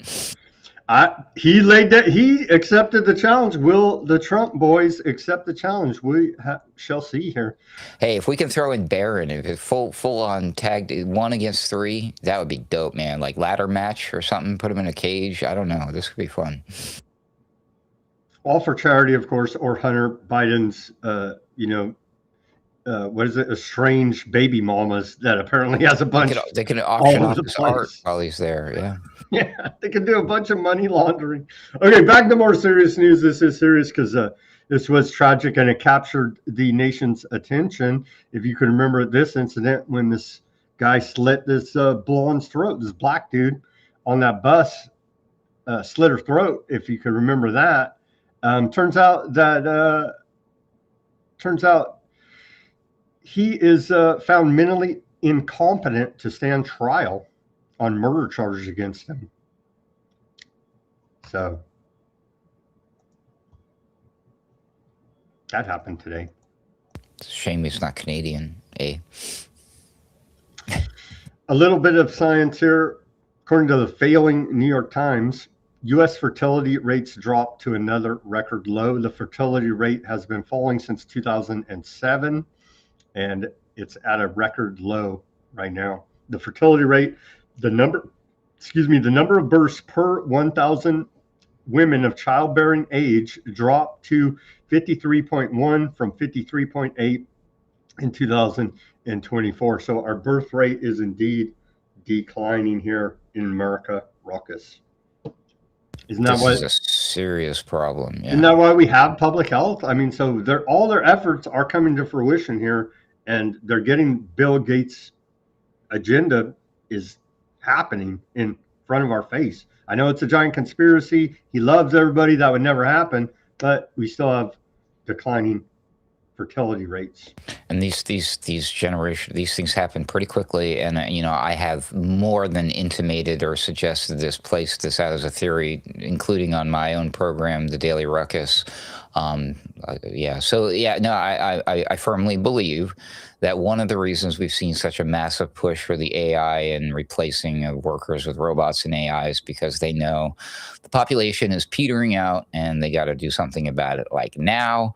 Otherwise, they're screwed. They don't care whether or not we're screwed, but they don't want to be screwed. They still need some golden gooses to be laying that golden egg for them to continue to exist. So, and they still scream about like, oh, there's still too many of you, because again, you know because they don't want anyone to catch on to this. Every once in a while, Elon Musk will come out and scream about it, but it's usually like after like a binge of like Diet Pepsi or whatever that crap. But Coke, what does he drink? I forget. Mixed with his little nasal drugs that he does. Who knows? He does mention it here and there, but yeah, it is. It's official, according to the paper of record, the failing New York Times. There, U.S. fertility drops to another record low. Okay, Ruckus, I got to get your take on this. Is this real? NASA says this is the first photo ever from the dark side of the moon. Is this real? They put this out on, the 6th? When was that, Monday? Tuesday? Is this real? Is this fake? What do you think? I don't even have to look at it. It's fake. That's from NASA. That's from the White House. They said it's from the dark side of the moon. Come on, dude. First photo ever. It's historic. No. It's iconic. No? Yeah. Not buying it, huh? I'm gonna have to pass that one through some AI tests, filters, and programs. But yeah, I'm just calling it no. How about this? I was looking at this yesterday. Apollo 11 moon landing. Is this real? Look at this. This is official footage from NASA. Is that real? Is that contraption really on the moon there, as they told us? What do you think of that? Now that was real. That's 100%. This part looks even more ridiculous, Ruckus. Look at this. This is this is official, again, official right from NASA's own YouTube channel. Look at this. Oh yeah, see, you can tell that is real. 100%. See how you can see, like, you can see the stars behind the flame even? See? Right through it. Like, you could, that's 100% real. Oh my gosh. That's right from NASA. Here's from NASA today. Artemis 2 mission. They're scheduled tomorrow to come back if they ever left, but following their narrative, we can't play it again because they're using under pressure. I wanted to play this. I don't know why I keep wanting to play it, and then I'm like, oh, that's copyrighted. They have Under Pressure by Queen and David Bowie, so we obviously can't play that for you. Let's see, anything new out of NASA? They're set. Are you going to download any of this wallpaper? Artemis 2 wallpapers of all the. I'll pass. You'll pass? No way we can get you. Are you going to download the White House app? Oh, definitely not. Here's Artemis 2. Let's play this clip. I hope there's no copyright music in it. This was earlier today, posted by NASA. And allegedly, this is the from the spaceship out there.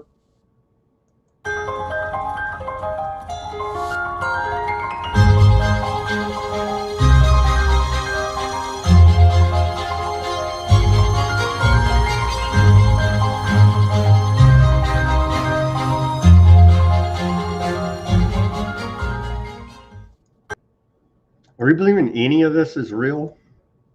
I'm having a real hard time believing any of this is real. I really, seriously, if I ran into those images and I did not know what I was looking at, I'd be like, oh, check out the new stuff coming from Veo or Sora. Like, it really looks like the AI-generated stuff that I'm dealing with as a content creator. I'm not kidding. NASA set to, or Artemis 2 mission is set to come back to Earth tomorrow, and they're scheduled to make a crash landing. Quick. Make a crash landing in the ocean, so we'll be following it. I hope that there's no sharks or anything. That would suck. Or it would suck if the door came out from the inside, like what happened with those ladies before Jeff Bezos got there. Oh man. Okay. Enough with NASA. On to, and I believe we're going to see the same thing as we see with labor numbers. Now we're getting GDP numbers. We're going to see troop deaths the same way. But turns out, according to The Hill, now we're on the economic section of the show.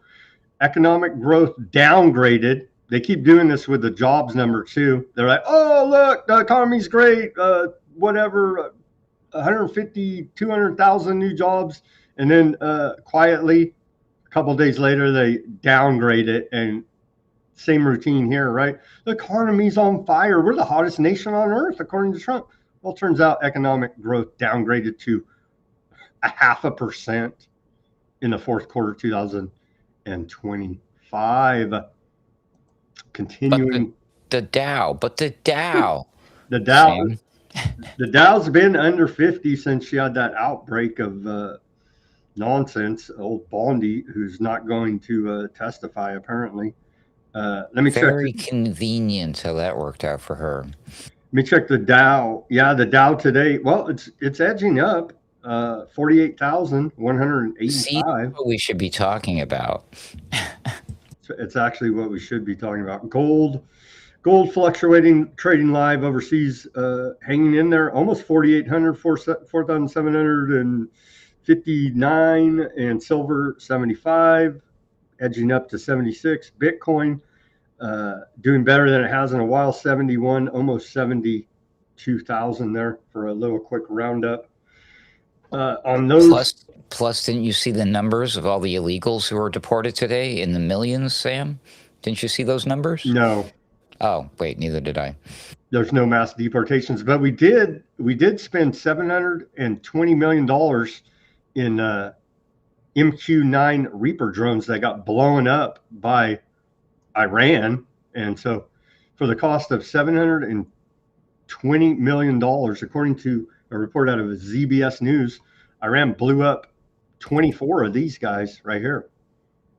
That's good for jobs, man. We got to build new ones.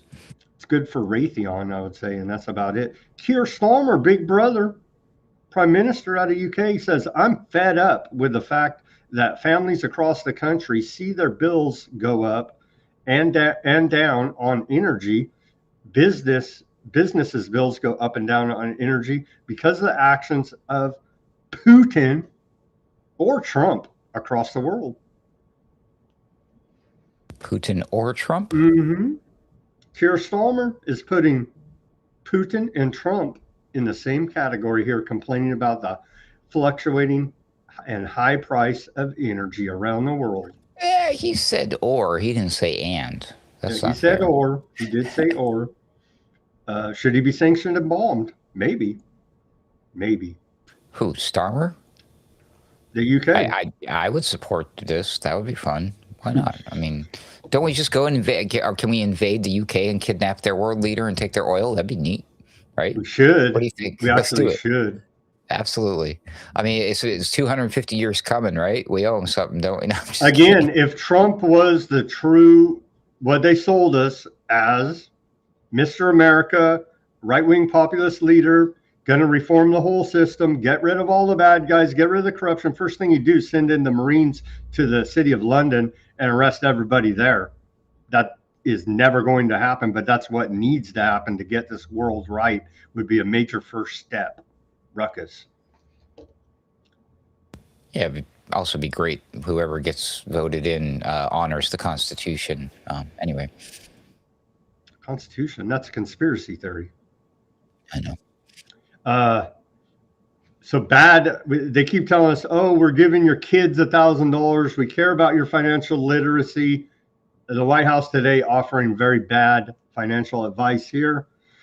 They're telling Americans, they're trying to push this Buy America new car. Americans looking to put their large tax refunds toward a new vehicle will now be able to deduct up to $10,000 a year in interest on cars and trucks assembled in the United States. Okay, but let me tell you something. One of the worst investments you could possibly make is buying a brand new vehicle, because unless it's some type of special collector vehicle, the second you drive that thing off the lot, it depreciates in value. So let me tell you, that is a horrible investment to make and horrible advice from the White House, just to try to get the up to $10,000 deduction. Make no damn sense at all. Which is shockingly out of character for the administration to offer any misleading or bad advice whatsoever, Sam. Trump to host meme coin conference in Mar-a-Lago on April 25th. So coming Meme? up. Is that what you said? Meme Okay. coin conference. That's according to a report out of Politico. Here you go. Meme coin conference. As they're trying to push through this Clarity Act, and they're still trying to do the backdoor CBDC by another name. And so I do believe that is going to be a big part of Real this. quick, I want to address something. People are they're passing this thing around on social media like hotcakes. It's a video of Donald Trump talking about, restructuring the banking system. I saw that. That was old. Yeah. That was old. It's an old clip. I agree, and it's a very important clip. But nobody's mentioning the fact that it's an old clip, and they're just saying like they're leaving it, making it seem like he just said this and this is all brand new. And I'm just like, again, you guys are freaking late to the party. There were people who saw this early on, such as like Aaron Day is a great example, who's been talking about this for a very long time. So if you guys are interested in this type of stuff, follow someone like him, not just the random guy who's like breaking news, all caps. And it's like, it's a video from last year, Follow Aaron Day. But Aaron Day's bad because he won't take AIPAC money. So there's that. Well, he is anti-Semitic and a conspiracy theorist, probably a domestic terrorist and all the bad things we know. Oh, man. Take a look at this one. Okay.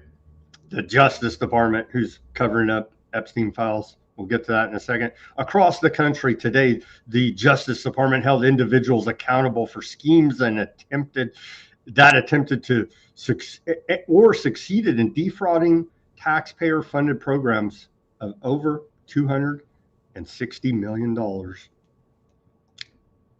There you go. The National Fraud Enforcement Division will vigorously pursue those who steal taxpayer dollars.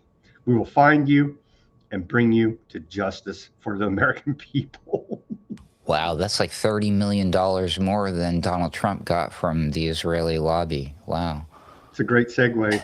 There you go. How'd you know, Ruckus? There you go. Oh, man. So either it's a lot of money or it's not. I don't know. I'm confused. On the back of that news, according to a report out of Bloomberg, white-collar crime prosecution set to reach new low. Look at this chart from Bloomberg. I don't know. Somebody's lying here, Ruckus. DOJ says they're going after all this fraud, but white-collar crime, all-time record low prosecution under the Trump administration. I guess Bloomberg. Hashtag winning. Bloomberg are a bunch of conspiracy theorists. If you had, listen to this one, right? This is NBC. They say, if you had $100 in 2021, it is only worth $80 today due to inflation, debasement of our currency. That's the biggest drop for any 5-year period since 2005, according to a report of NBC News. So we do appreciate the devaluation of our currency. It's ongoing, but it's accelerating here now. This one, Ruckus, Fortune Magazine's been hammering them. I got to give them some credit here at Fortune Magazine. U.S. government is spending 88, get that, billion a month in interest on national debt, equal to spending on defense and education combined. So the bankers are making out like bandits. The rest of us, not so much. And this is unsustainable. I don't see how we can possibly stay on this. And it's exponential due to compound interest. And so it's only going to increase. And we're going to get to a point where it goes straight up and it's game over. We're like probably here right now on the graph, something like this. And it's like getting real close to that. And it's like 88. And I made an error. I thought it was million. It's billion. It's billion. Marcus, 88 billion a month just on interest.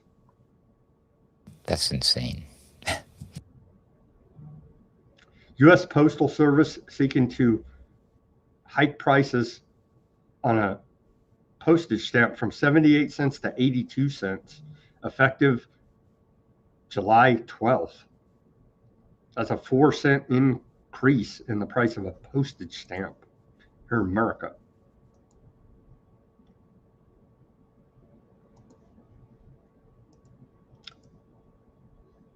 The post office suspends contributions to employee pensions after warning of cash crisis, according to a report of ZBS News. So maybe that's why they're raising the price there. Some Americans say they're refusing to pay their federal taxes in protest against Donald Trump. Report out of NBC News. Taxation is theft, but I would advise paying the extorters. If you want to protest against Donald Trump, I heard a rumor he owns a few companies. You could probably boycott those. Just a thought. Yeah, it's rough because they will come after you. They will levy your wages. They will attach your bank account. They will get the money one way or another. And so you could jump up and down, 16th Amendment, there's no law, all this stuff. I heard all the arguments. And at the end of the day, a large majority of tax protesters lose. And they go and the IRS makes your financial life hell. And so what I advise is comply with them, even though it's wrong, and we know it's all wrong, but still they're the man with the gun. At the end of the day, that's what it comes down to. Taxation theft. But Uncle Sam has a gun in your face. What are you going to do? Say, I hate Trump? No, you're going to pay the guy with the gun in your face. Sorry to say, that's gangster capitalism. But if you don't have any money to pay them, they will levy your wages. They'll stalk you until you have some money. What if you don't have any wages? They will be waiting right there until you put something in the bank. Maybe you could do if you live underground like the A-Team or something, and you're using like alternative. Maybe you could do it through crypto, some type of privacy coin, maybe. But you would be essentially sanctioning yourself out of the U.S. banking system, which is a very hard existence, honestly. Continuing here, 30 to 50% of data centers slated to open. This is some good news, Ruckus, in the United States in 2026 are currently expected to be delayed or canceled, according to Bloomberg. So this whole AI boom seems to be the bubble as well, seems maybe coming to an end here now, which is not all bad news. It's not all good news for some people either. Why? There's been a mad rush of people starting to use these things, and they've gotten pretty deep into the ecosystems, businesses, employees, regular people, content creators, and whatnot. If suddenly there's a pressure on these data centers and the good old government decides that it's far more important for these data centers to be reserved for their use for this purpose right here, then that means that you, the employee, the employer, the content creator, the normal average Joe, are on the bottom of the list. And, you know, I'm guessing that no matter what, you could probably take down all the data centers and they're still going to find a way to make this happen. So don't kid yourselves, people. At the end of the day, you might just be shooting yourselves in the foot, you know. Representative Josh Gotterheimer has disclosed up to $1 million in Microsoft call options expiring June 2026. This is unusual because he's a former Microsoft executive. He sits on the House Intelligence Committee with access to classified cyber AI briefings. So straight up insider trading. There you go. It's legal for Congress to do that, by the way. And then here's our national debt. There you go. 88 billion per month. I got to go back and fix that. I put an M because I wanted it to be million. I guess subconsciously it's billion with a B. And that thing is ticking off dollars faster than we could see at this point. By the time you do that, Sam, it'll be trillion. Saudi Arabia attacks from Iran have slashed the kingdom's oil production capacity by an estimated 600 to 700,000 barrels per day, wiping out approximately 5% of their production capacity due to Iranian attacks on their energy infrastructure and oil infrastructure. Here's a little map showing some of it right there. So yeah, that's hitting the world economy. Iran says it will allow no more than 15 vessels per day to pass through the Strait of Hormuz, and that has got Trump all pissed off, as we read the post earlier today. Let's see. Ceasefire. Okay, here's a little bit more about Strait of Hormuz. A senior source told TASS news service that under the ceasefire, Iran will cap transit through the Strait of Hormuz at fewer than 15 vessels per day, with all passage subject to IRGC approval. He added that the new IRGC run transit framework has been officially communicated to regional parties. The source said unfreezing Iran's blocked assets is a critical executive guarantee required to uphold the ceasefire and must be delivered within the 2-week window. The war's end must be codified in the UN Security Council resolution on Iran's terms, or Tehran is fully prepared to resume combat against the U.S. and the Zionist regime. Well, that's simply not going to happen. Tehran insists that during this 2-week period, the United States cannot increase its troop presence in the region. Our uranium enrichment, Iran says, remains committed strictly to the text of the exchange agreement. There will be no return to the pre-war status of the Strait of Hormuz, they say. And now Trump's all pissed off about this. Thankfully, oil dipped back under $100, closed today, $98.70. You could see right there. And of course, Trump insiders profiteering both ways and every which way it goes. And somehow, some way, Ruckus, even on the good news of a ceasefire, the price of a gallon of gasoline on average, according to AAA, has increased again today, up to $4.16 across the nation. And so we're getting price gouged big time by these, especially here in California. The state and Rockefeller oil oligarchs are price gouging the hell out of this whole country. And especially here in California, we're almost at an average of $6 a gallon. You can see right there, $5.92 a gallon in California. But it keeps going up every day, Ruckus. And we're told we're not reliant on any of this foreign oil. Well, I guess the gas executives didn't get the memo. Either that, or they assume that their consumers have a low IQ. They're MAGA. Because they keep supporting Donald Trump. There you go. You figured it out. Wow. So I'm very confused how the closing of the Strait of Hormuz goes and how Iran is in control of that. Is it like a gate that they drag the gate together and close it and nobody can get through? How does that work? How is Iran in control of whether the strait is open or closed? Because I heard they got a bunch of guns right there, and they're like, "You drive past here, we're going to shoot you in the face." Is how they control it. But we have full air superiority. We destroyed their navy. We won the war. I don't understand why this is an issue, unless maybe things are not as kosher as they say they are. I mean, can't we just? I mean, with full air, what are they going to do? Shoot at? Go ahead and shoot at that ship and see what happens to you, buddy. I mean, we saw what they're doing to the fishermen. I mean, the drug cartel people, the narco terrorists, right? Yeah, right. Yeah. So I mean, why don't we do that to the people that are threatening the ships? I thought that's what the point was. Why are we even out there? What the hell are we doing? What has been going on this entire, what day is it now? 41? 41? Yeah, cool. I don't get it. I'm confused. Do I need to consult Wikipedia or should I wait till tomorrow?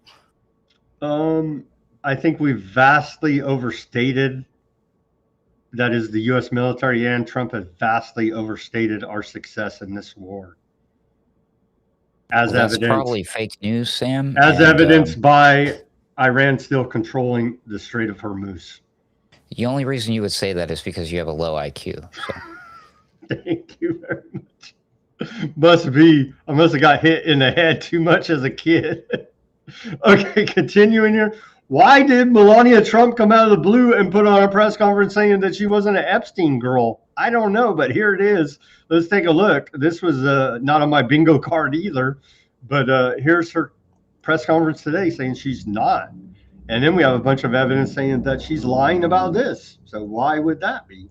Let's hear from First Lady Melania Trump. I believe that she's engaged in trafficking children through Ukraine, but that's a whole different story. Good afternoon. The lies linking me with the disgraceful Jeffrey Epstein need to end today. The individuals lying about me are devoid of ethical standards, humility, and respect. I do not object to their ignorance, but rather I reject their mean-spirited attempts to defame my reputation. I never been friends with Epstein. Donald and I were invited to the same parties as Epstein from time to time, since overlapping in social circles is common in New York City and Palm Beach. To be clear, I never had a relationship with Epstein or his accomplice, Maxwell. My email reply to Maxwell cannot be categorized as anything more than casual correspondence. My polite reply to her email doesn't amount to anything more than a trivial note. I am not Epstein's victim. Epstein did not introduce me to Donald Trump. I met my husband by chance at a New York City party in 1998. This initial encounter with my husband is documented in detail in my book, Melania. The first time I crossed paths with Epstein was in the year 2000 at an event Donald and I attended together. At the time, I had never met Epstein and had no knowledge of his criminal undertakings. Numerous fake images and statements about Epstein and me have been circulating on social media for years now. Be cautious about what you believe. These images and stories are completely false. I'm not a witness or a named witness in connection with any of Epstein's crimes. My name has never appeared in court documents, depositions, victim statements, or FBI interviews surrounding the Epstein matter. I have never had any knowledge of Epstein abuse of his victims. I was never involved in any capacity. I was not a participant, was never on Epstein's plane, and never visited his private island. I have never been legally accused or convinced of a crime in connection with Epstein's sex trafficking, abuse of minors, and other repulsive behavior. The false smears about me from mean-spirited and politically motivated individuals and entities looking to cause damage to my good name, to gain financially and climb politically, must stop. My attorneys and I have fought these unfounded and baseless lies with success and will continue to maintain my sound reputation without hesitation. To date, several individuals and companies have been legally obligated to publicly apologize and retract their lies about me, such as Daily Beast, James Carville, and HarperCollins, UK.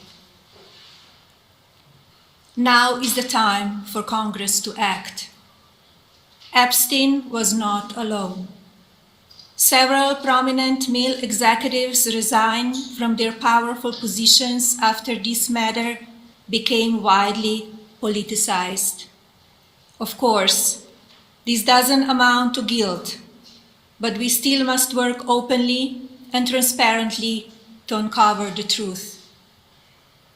I call on Congress to provide the women who have been victimized by Epstein with a public hearing specifically centered around the survivors. Give these victims their opportunity to testify under oath in front of Congress with the power of sworn testimony.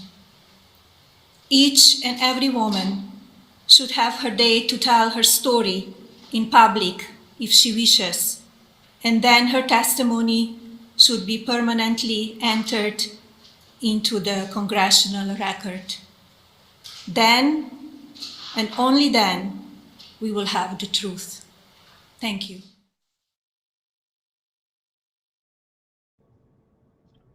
She's talking about the same Congress that just voted to keep the cover-up of their own sexual harassment slush fund covered up. That same Congress? I'm sure we'll get a lot of justice out of them, Melania. So I guess this is made up right here, according to Melania. Actually, it's not. This is a real image of her with Maxwell. Verified that's real. Here's the correspondence that she talked about, and she was mentioned actually in one of these reports about wrongdoings that the FBI never followed up on. By Zim Pauli, he was trying to buy elite models with Epstein. Epstein introduced Melania to Trump.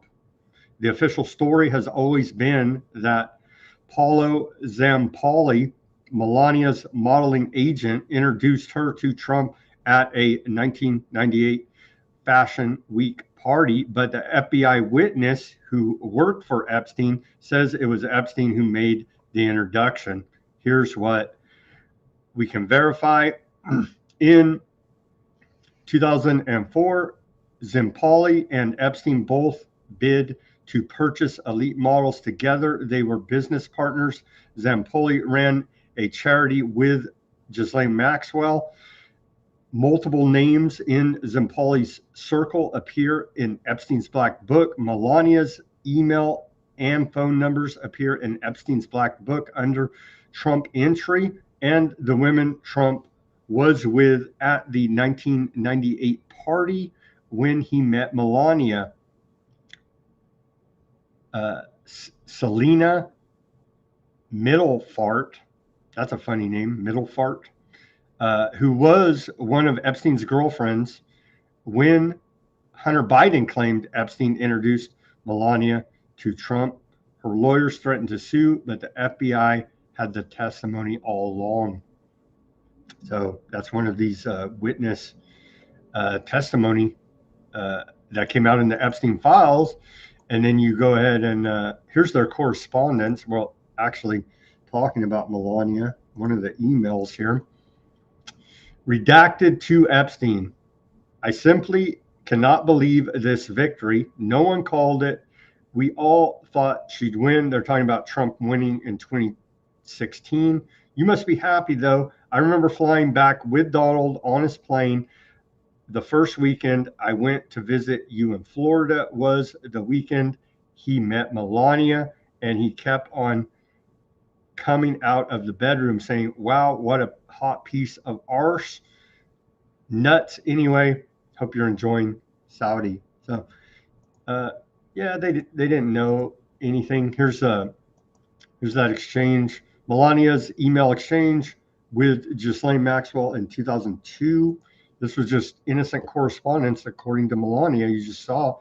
Sweet Pea, thanks for your message. Actually, plans changed again, and I am now on my way back to New York. I leave again on Friday, so I still do not think I have time to see you, sadly. I will try to call, though. Keep well.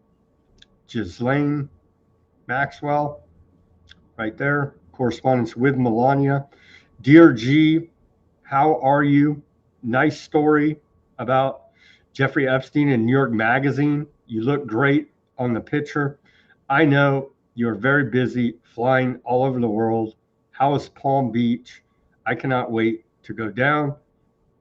Give me a call when you're back in New York. Have a great time. Love, Melania. So it sounds just like innocent correspondence to me. They don't even know each other. Yeah. And here's more proof they don't know each other. Ruckus, this is at one of these Victoria's Secret fashion shows, we know, led by, owned by Les Wexner.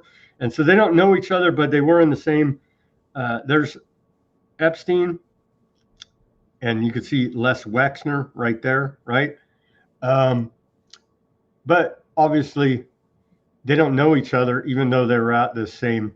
And then there's Trump and Melania in the line right there with Epstein and Wexner, but they don't know each other. They're in the same row there at that Victoria's Secret fashion show, but they don't know each other. Melania Trump denies relationship with Epstein, urges Congress to hold hearing with victim. It's almost it would be comical if it wasn't so tragic here now with all of this. Todd Blanche, acting attorney general, said Epstein files should not be part of anything going forward. The DOJ has released roughly 2% of the estimated total of Epstein files. Nancy Mace. What about that whole law thing, right? Isn't there a law to release this stuff? No, because that's a conspiracy theory. And so, but yeah, there is actually the Epstein Files Transparency Act, signed into law by Trump, requires them to release all Epstein files to the public, and they're breaking the law right now at the DOJ, is the truth of the matter. But they're above the law because they are the law, and because there is no law except for whatever they want to selectively enforce. And they'll tell you at the same time that no one's above the law. They'll scream, no one's above the law, law and order all day. They'll literally scream in your face as they're murdering somebody behind your back. That's your U.S. Department of Justice. Bondi, Nancy Mace, right? She's trying to make political capital out of all this because she's running for South Carolina governor. Anyhow, Nancy Mace says she is calling for Pam Bondi to be held in contempt of Congress for refusing to testify on the Epstein files. So now Pam Bondi says since she's not Attorney General anymore, she doesn't have to testify, is what her argument is. That's bogus. She needs to testify about this cover-up because she's an integral part of it. Do you think they can compel Pam Bondi to testify before the House Oversight Committee? Ruckus, what do you think? I don't want to voice what I think, but I think Pam Bondi is a lovely person, and I hope nothing terrible happens to her, like, you know, some mysterious death or an accident or something. But she's clearly trouble. They're trying to sweep her under the rug, and we've seen how far they can go to silence people. So I don't know. If the right thing happens, yeah, she should get up there and testify. I mean, isn't even Bill Gates supposed to do that, right? And Bill Gates, yeah, did it. The Clintons went in. No, Howard Lutnick, he can't make it. He's got to take his kids to school or something. So Melania knows nothing about nothing, obviously, but her name did appear 124 times in the Epstein files that we have. I did the search, and there it is. I like how she had to read from a statement that she couldn't remember herself, whether or not she knew. I didn't know Epstein. Hold on. I did not know Epstein. And I was just like, I don't think I would have to do that if I wanted to get up in front of a bunch of people and tell them I don't know somebody. I don't need to look at a piece of paper. And she did misspeak more than I do. Oh, the calculating around circles. So you mean circulating, lady? Couple. So yeah, there goes. The cover-up continues. And I can't. I've tried many times to do an impression of her trying to say the word autonomous, but she says it so terribly. I can't even say the word that she says. But you should hear her try to say autonomous. It's great. We'll keep reporting on the Epstein files. Biggest cover-up in American history, thanks to our Department of Justice. Okay, back to geopolitical news for the last part of the show here. Old Dan Dix is in D.C. with the reporting at the Bilderberg Group meeting today. Here's the list. Let's see. Do we have a short report? He put out quite a long one. I don't think we have time for that. Here's a short update from Dan Dix in D.C. Let's hear what he's telling us. Independent reporter there out of Canada, I believe. Dan Dix, he's been covering the Bilderberg Group for a long time. Hey there, guys. Dan Dix here reporting for Press for Truth. I'm here right out front of the Bilderberg Hotel. This is actually the side where all the cars are pulling in and out. As you can see, they got the huge green screen to block the view of me and Josh, the only other journalist here covering Bilderberg. It's just the two of us at this point. And the cars are essentially rolling in right here. Here we got one right here. Let's see who we got here.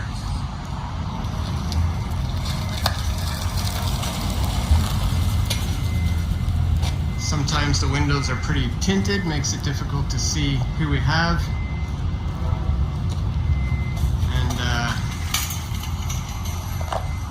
But still, we very well may get a good chance to identify some of these people and potentially clear up any discrepancies from anybody who may be in attendance here and who are not on the official participants list. Because if you've been watching my coverage for a number of years here, you'll know that that's exactly what happens here sometimes. There are some high-profile people who aren't officially publicized to be here, and then they are here. So we're going to be here for the remainder of the day, and we'll see who we can capture heading in to the Bilderberg Hotel. Two guys, that's all we can get. And one's a Canadian, I don't even know the other guy. That's a Washington, D.C. Press. Where are you at there? Thank you, Dan Dix, for being there, man, or we wouldn't even know, right? We wouldn't even know this thing's happening. But due to Dan Dix pressure, here is right from bilderbergmeeting.org website now, the agenda. Here is the agenda. The masters of the universe in alphabetical order are going to talk about this year at the Bilderberg Group meeting: AI, Arctic security, China, digital finance, energy diversification, Europe, global trade, the Middle East, Russia, transatlantic defense industrial relationship, Ukraine, USA, future of warfare, the West. That is the agenda of this year's 72nd Bilderberg Group meeting there in Washington, D.C., going on right now, Ruckus. Wow. Yeah, they caught everybody by surprise with the date. Jason Burmis has been doing a good job trying to catch up on this, and he's at least, reposting and sharing and discovering and digging through what Dan Dix and others are starting to do with all of this stuff. But yeah, and I think I just saw Free T in the chat say what I've heard other people say, that this is the earliest time that they've done this meeting. I don't think that's true, because I think the very first one was actually in February. There have been other. It's been a very long time. At least you probably have to go back to the 60s, the 70s to find them doing it this early. So yeah, it caught a lot of people by surprise. And I think I'm quoting the same idea, because I was thinking the same thing. Why is this in DC and why now? I think Jason Burmis also has the same feeling that they're trying to hurry up and get all this done now, because the geopolitical stage is so effing hot right now. I mean, things could pop off. I mean, it is what it is. I mean, we don't really know what's going on behind the scenes, but if you take it with a grain of salt, everybody's on edge right now, and like literally anything could happen. And if like seriously World War III were to pop off right now, it'd be a little tricky for the world elite to get together. But it's interesting that they're doing this in DC. It's interesting of the timing. They're probably all doing these other secret handshake deals and meetings while they're there. So I don't like the fact that it's happening this time again so close to home. We saw a lot of other super shady stuff going down every time it is here, like when it's in Chantilly, Virginia. I think they did it there twice, if I'm not mistaken. Once was during Obama's term. But yeah, I think this is a sign of war, more AI, and so you saw what was on the agenda. The Arctic security also, as again, Jason Burmis has pointed out on his social media, is probably related to the data centers, because there's a big rush for keeping these things cool. So we've been seeing, if you pay attention to these things, they do report on a big mad dash for these colder areas of the planet. China's been working on burying them underneath the ocean, doing underwater stuff. And of course, Elon Musk wants to build them in space. So, you know, but yeah, so again, I think it's all about the AI stuff. That's going to be the big thing, because that's the big backbone. That's the power. That's the AI, the technocracy, the matrix, whatever it is, our prison that we're going to be living in coming soon to a planet near you, everybody. You just hate efficiency, Ruckus. I do. Here's the steering committee. Stacey Abrams, remember her? She's always trying to run for Georgia governor, keeps losing. So everybody's racist. Surprising they have her on there. But the two characters right here, right? Bilderberg Group Steering Committee members, CEO of Palantir, Alex Karp, Mr. Technocracy, and then Mr. Technocracy, Peter Thiel, right there, and then Eric Schmidt. So the big dogs right there in technocracy are on the Bilderberg Group Steering Committee, according to their own website, Ruckus. So there you go. Okay, we can trust them. I trust them with my future, sure. Is Gavin going to be there? Oh, Galvin Newsom? Not officially. Usually, like the next president is there, right? Usually, it might be too early though. We're still maybe Alex Karp or Peter Thiel. Yeah, maybe. How would you like an Alex Karp president? Could he be more crazy than Trump? Maybe. What was he talking about? Fentanyl droning stock analyst that down talk Palantir stock. Remember that? It's just insane stuff. And he says, yeah, we kill people, and laughs. It's just like, dude. But hey, he's a man of great stature on the Bilderberg Group Steering Committee. It's funny that Alex Karp, picture that guy shuffling around in his chair and he can't sit still. He can't steer anything, people. He does seem a little bit. Should probably be pull over. He's a little bit hyperactive, some would say, or some would say strung out on amphetamines. Okay, so that's going on. We'll keep reporting about it. Thankfully, Dan Dix is there on the ground. Bless his heart. Support Dan Dix. Him and the other. There's like two guys there. Like they're deciding the fate of the world here at the Bilderberg Group, meeting behind closed doors, and two guys in the whole friggin' world say, hey, maybe we should report about what's going on there. It's like a major disconnect here, but by design. Is it like sports? Is sports going on or something? Is it football season? Oh, man. But hey, the most evil man in the world, YouTube, Vladimir Putin, he, out of the kindness of his heart, has announced a 30-hour Easter ceasefire in Ukraine. And so they're not going to be bombing Ukraine for the next 30 hours. So that's very good of the most evil man in the world as they continue to blow up each other's energy infrastructure all over the place. Not good. Ukraine-Russia proxy war for America.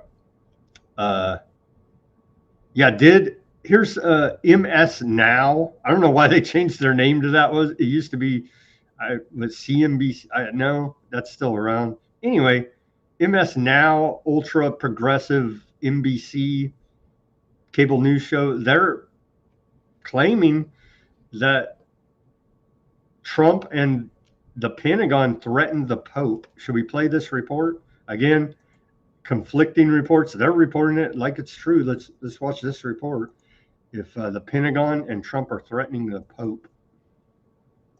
There's new reporting today that the first American pope may never return to the U.S. while the president is in office. The Free Press is now reporting on a tense meeting that happened back in January between the Pentagon and the Vatican. Pentagon brass reportedly lectured the Holy See's ambassador to the U.S. about remarks the pope had recently made that they viewed as hostile to the president's policies. That's according to both Vatican and U.S. officials who were briefed on the meeting. So they reportedly warned the Vatican that the U.S. has the military power to do whatever it wants and that the church had better take its side. But based on comments this week, those threats didn't seem to impact the Pope. Joining me now.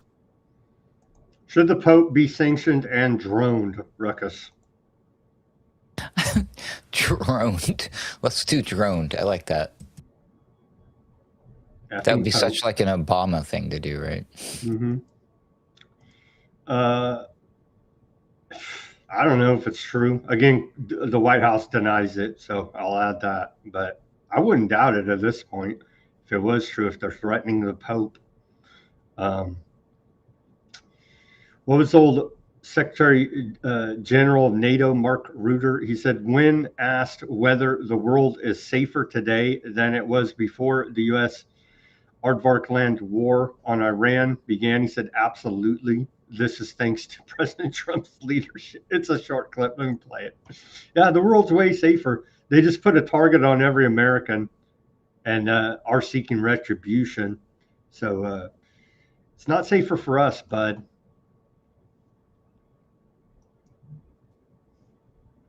Is the world safer today than it was before the war was started? Absolutely. Because, and this is thanks to President Trump's leadership, degrading these capabilities is really very important. Like, all these people are literal clowns and should be laughed out of the room at this point. Anyone serious would laugh in this guy's face, but he's on fake news CNN, so they have to play along with this fake narrative of complete and total bullshit. I don't know, Sam. I'll have what he's having. Clearly, he has access to the top shelf stuff, if you know what I mean. Hunter Biden might be jealous too, right? Netanyahu's criminal trial to resume after wartime court freeze. I know we reported on it earlier, but Netanyahu's corruption trial will resume Sunday after weeks of war-related court disruptions, returning to cross-examination in the high-profile case.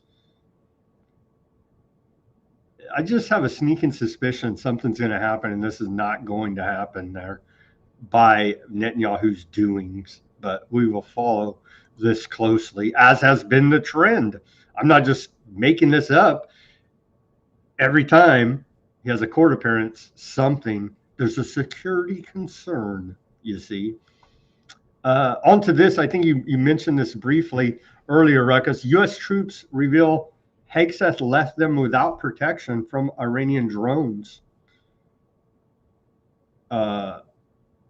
Survivors of an Iranian drone attack that killed 6 U.S. soldiers and wounded 20 at a base in Kuwait dispute the Pentagon's claim that they were properly protected.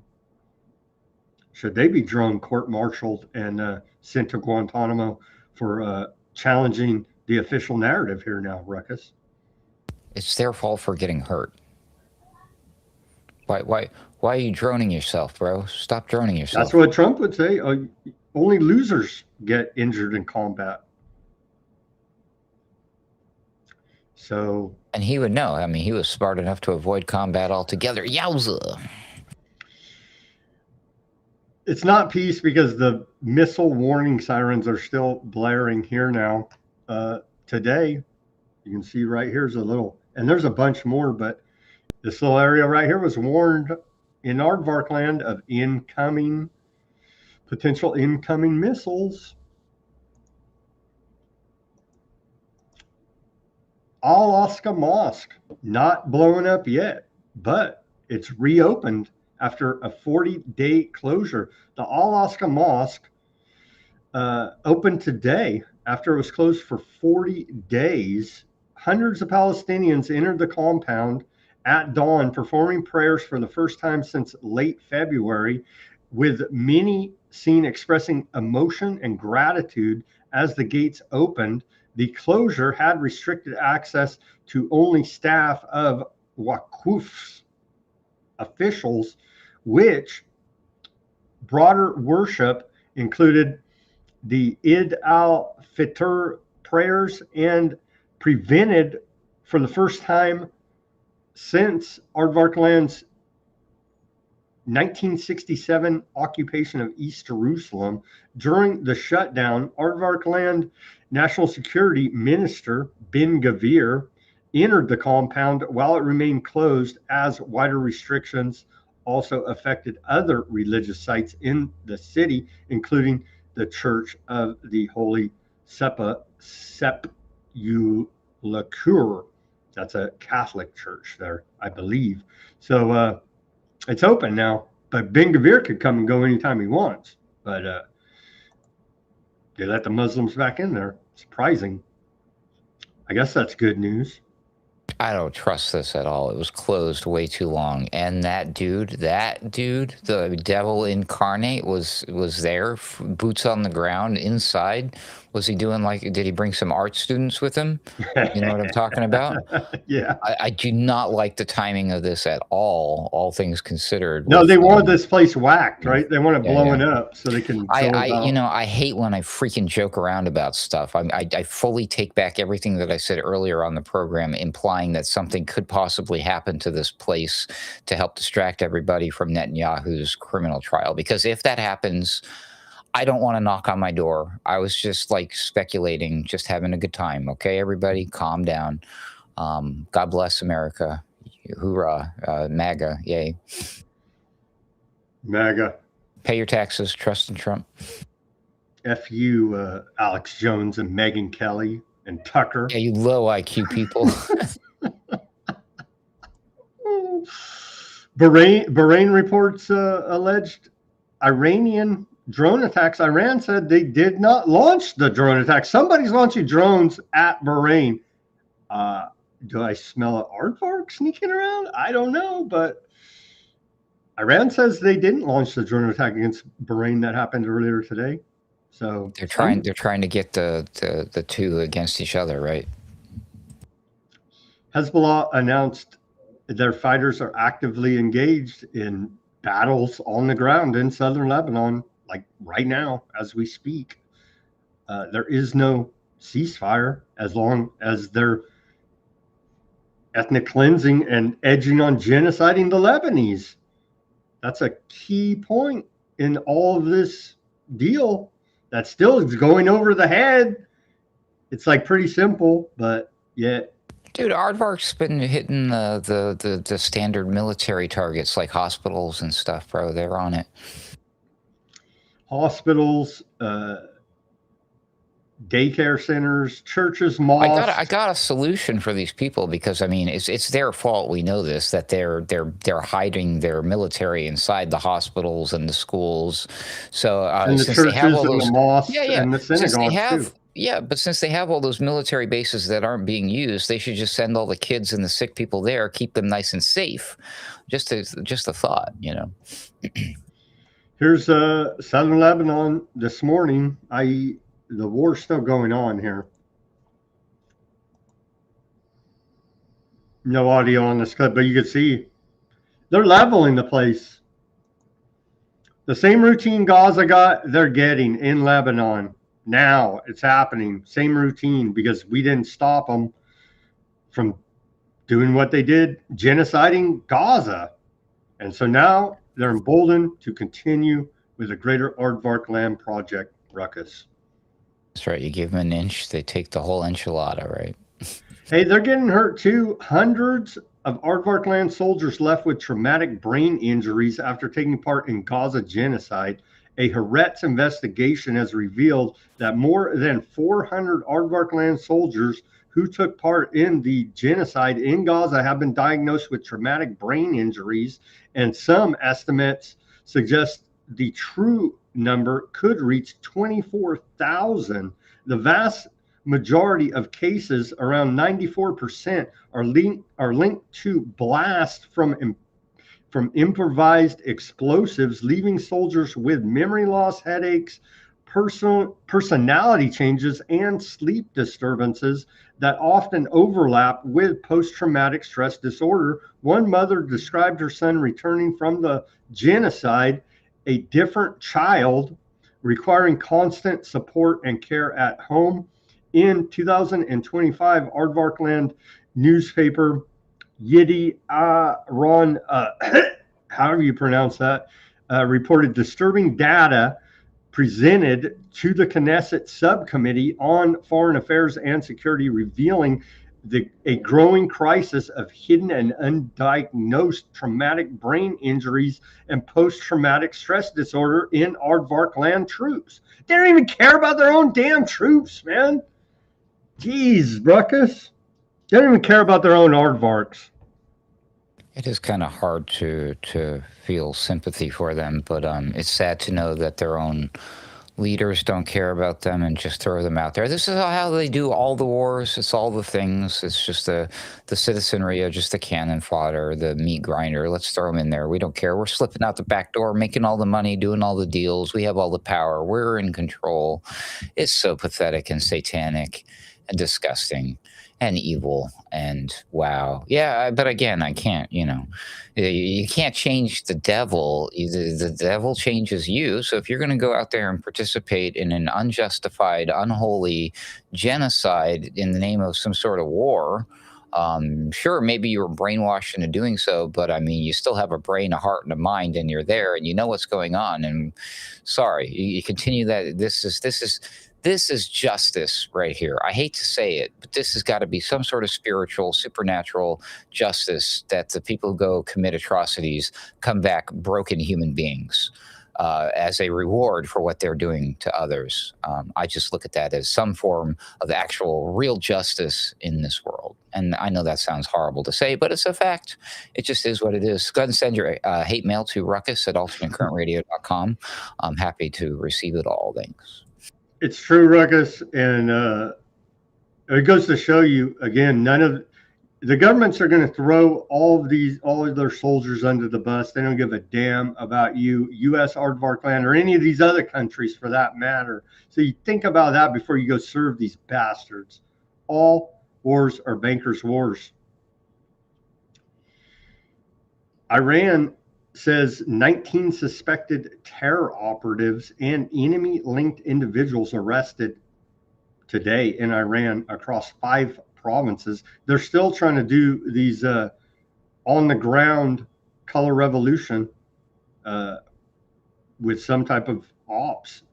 Enemy mercenaries, Iran's calling them, arresting 19 of these individuals. These are intelligence operatives on the ground trying to foment regime change still.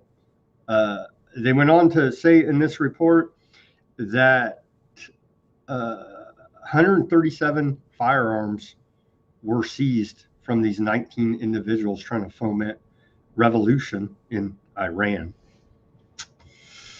Continuing here. Oh, this is sad. I don't even know if I should show I'm not even going to show the picture, but 9-year-old Palestinian girl dead, shot in the face essentially, and there's images of her, and it's quite heartbreaking. She was shot and killed by Aardvark forces inside an educational tent in northern Gaza, and they're saying she may have crossed the yellow line, is why they shot her and killed her. 9-year-old Palestinian girl. I guess she's a Hamas terrorist, isn't she? Dude, a toddler could run over that line chasing the ball, dude, and I'm sorry, lights out, kid. And there's images, I won't show it, but I believe that's a real, true report. There's even video of her laying on the coroner's table. So there's still I believe this is 100% real report, multiple sources confirming that's the case. And that happened earlier today or in the last 24 hours. Quite tragic and horrific. 68-year-old Palestinian woman was beaten to death during an Aardvark land raid. This was 2 days ago on April 7th. A 68-year-old Palestinian woman, Shabaria Sham Ashia, was killed after Aardvark land occupation forces raided her home in the occupied West Bank, where soldiers reportedly stormed the house, forced the family into one room, and violently shoved rifle butts, causing her to fall and suffer fatal head injuries. Her family says soldiers refused to assist as she lost consciousness, and she was later pronounced dead at the hospital. Right here, her 68-year-old Palestinian woman in the occupied West Bank, dead. Lebanese soldiers are dying. Lebanese army announced four soldiers killed. These guys right here. So young men on all sides are dying for these maniacs. Dead Lebanese soldiers there. And finally here, Ruckus, Aardvark Land Finance Minister Smotrich, he says that there will be a concluding diplomatic leg in Gaza that will expand our borders. There will be a concluding diplomatic leg in Lebanon that will expand our borders to the Litani River and defensible borders. And there will be a concluding diplomatic leg in Syria. That's the Greater Aardvark Land Project. Here he is saying that, but we don't have English translation. But I do believe this is true because he's describing exactly what they've been saying they're going to do the entire time, is build out the Greater Aardvark Land Project, taking Gaza, taking part of Lebanon, and taking part of Syria. It's just a coincidence. Aardvark Land has secretly approved 34 new illegal settlements in the occupied West Bank expansion program. That's also part of the Greater Aardvark Land Project.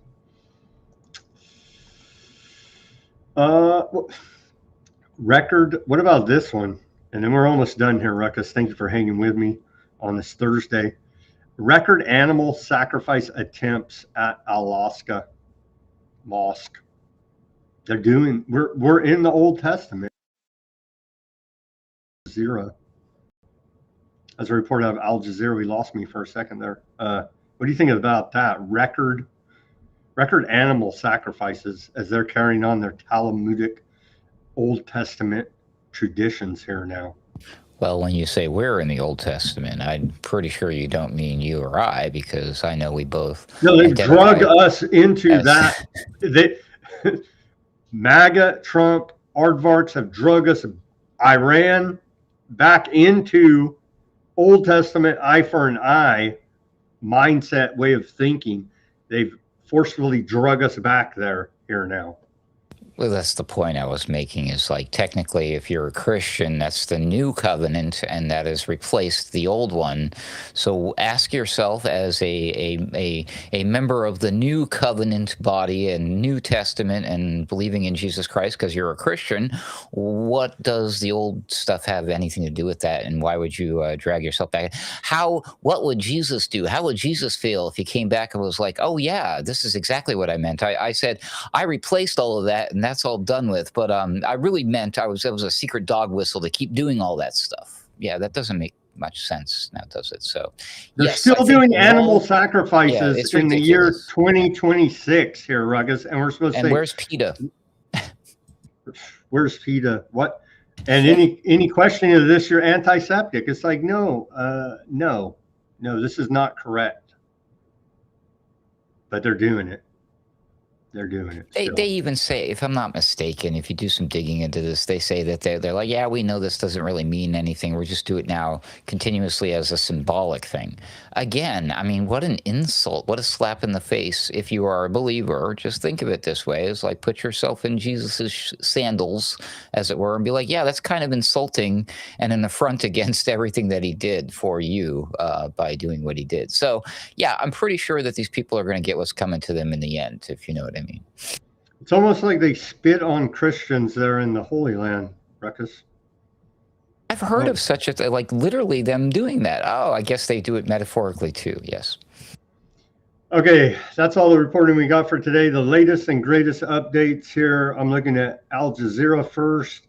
They say Tehran has moved from battle for survival to more strategic opportunities. Oil prices continue to climb as Strait of Hormuz shipping remains restricted.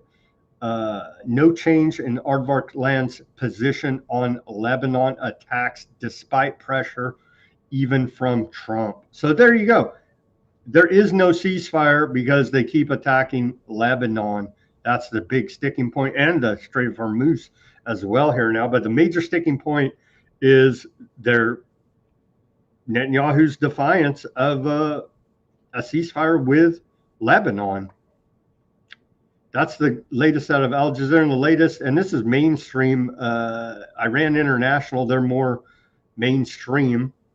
Let's see what they have to say in the latest. Latest updates here from them. They say Trump urges Iran to stop charging fees to tankers passing Hormuz Strait. He's not going to do that. They're not going to. Oh, okay, Trump. Senator Cruz backs Trump's demands on Iran, warns over Hormuz disruption. Netanyahu aide says U.S. Aardvark Land incomplete agreement. So we're having these conflicting, right? The conflicting messaging still.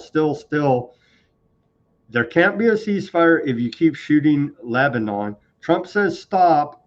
Netanyahu says no. That's where we're at here now.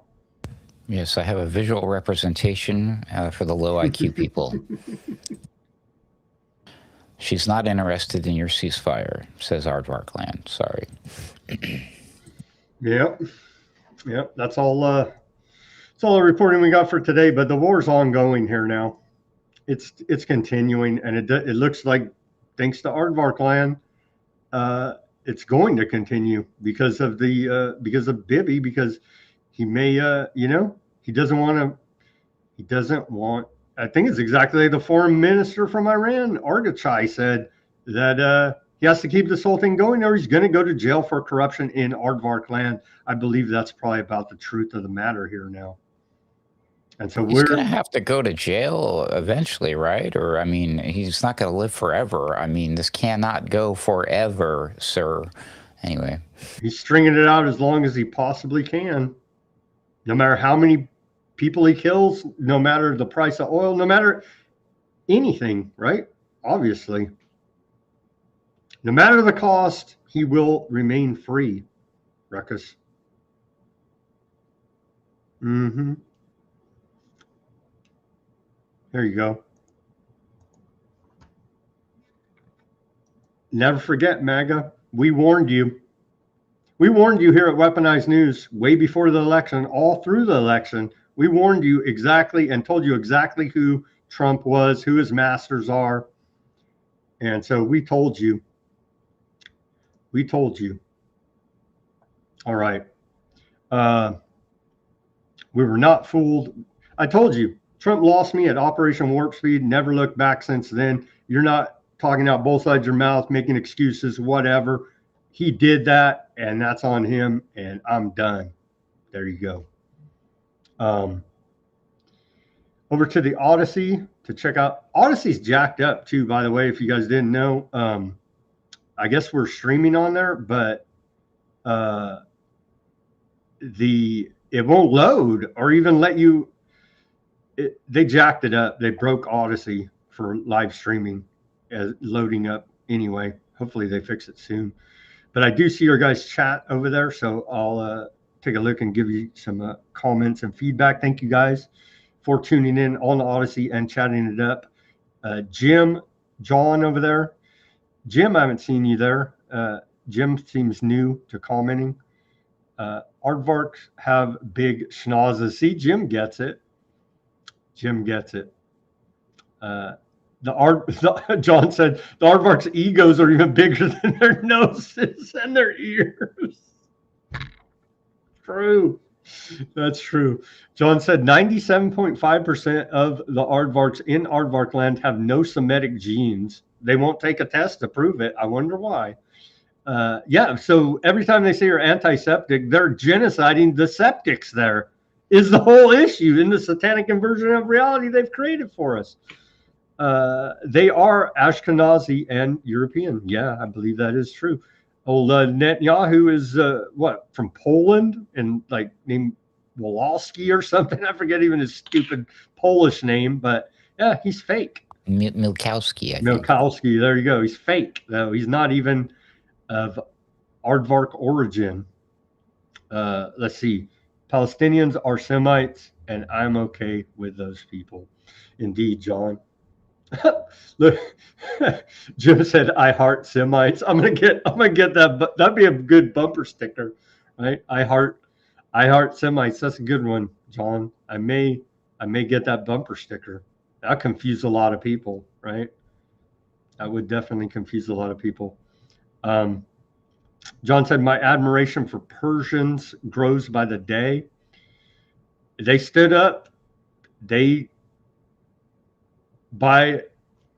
I guess, could you call it a victory? It's at least a stalemate, and we hit them on their land with way more bigger guns than they got. You know what I mean? So at least a stalemate. It's definitely not a U.S. victory as they're claiming. That's for sure. That's for sure. We blew the hell out of them, whacked a bunch of their leaders, but they're still standing. You know what I mean? They're still there. The mullah regime infrastructure is still in place, and now they're even more radicalized, looking for revenge for all the guys that we just whacked. That's in the back of their mind. They're not going to forget that. You know what I mean? So we whacked their supreme leader and did the ritualistic blood sacrifice on the schoolgirls to kick this whole thing off, and the playground as well. And they knew damn well what they were doing. They did it on purpose. Let's see. Deep said no apology. Let's see. John said, "Screw Trump, screw everyone who says people died at Sandy Hook event. Jones is controlled opposition like Trump, an actor, and poor one at times. Alex is ridiculous."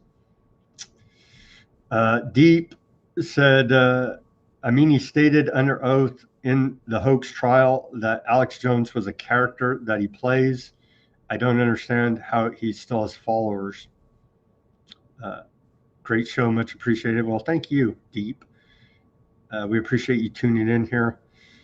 Let's see. John says public health has been a euphemism for eugenics and population reduction. Indeed, I agree with you there 100%. Which appears to be working based on those birth rates. Mm-hmm. And it's working. And it is working. They're doing their job. Let's see here. They say follow Crow 77 Radio. Crow 77. Max Egan. It's Max Egan. Yeah. Is that 77 Crow 77 Radio? Is that Max Egan? Yeah, it's Max. I remember that guy way back. I remember listening to that guy way back in the day. Yeah, pretty good stuff. Pretty good stuff out of Max Egan for you deep thinkers out there. Like anybody else, just take it with a grain of salt, do your own research, prove it for yourself. I say that about everybody, but I know there's a handful of people that don't trust Max because of some things that he's done, but like Alex Jones or anybody, it doesn't change the fact that sometimes these people give you really good information. So, take the good with the bad, What does John say here? Yeah, cuttingthroughthematrix.com. Yep. Alan Watt, he's dead. Yeah, he's dead now, but his wife's running the site. And yeah, they're still putting out some pretty good stuff there at cuttingthroughthematrix.com for sure. Let's see here. Danger says, would be a shame if some country with hypersonic missiles had coordinates of the building. Talking about the Bilderberg group. Yeah. We want nothing but the best for Peter Thiel and Alex Karp. And the rest of whoever made that comment has clearly not heard of continuity of government. Anyway. Yeah. They got a million heads, right? That's the problem. And so you cut off one, another one pops right back up in its place. It's all the same. It's just different masks on the same puppet, right? And so that puppet goes away for whatever reason due to their own doing, let's just say, and the same freaking guy with a different mask, but it's literally the same guy or gal, but just a different mask to carry out on with the agenda. That's the issue. We're not voting our way out of this. Sad to say. All right, guys, thank you for tuning in on the Odysee and keeping that chat lively as well. Thank you for tuning in on X, Kick, Twitch, Bitchute, Facebook, YouTube, and Rumble and Kick. Did I mention Kick? Okay, let me go over here to some comments on both those. Let's go up a little bit. Mac, thank you for tuning in. Mac on the YouTube, he says they caught two virgins pussy ball to the AIDS attack. Russia and Iran are implicated as was Bowie.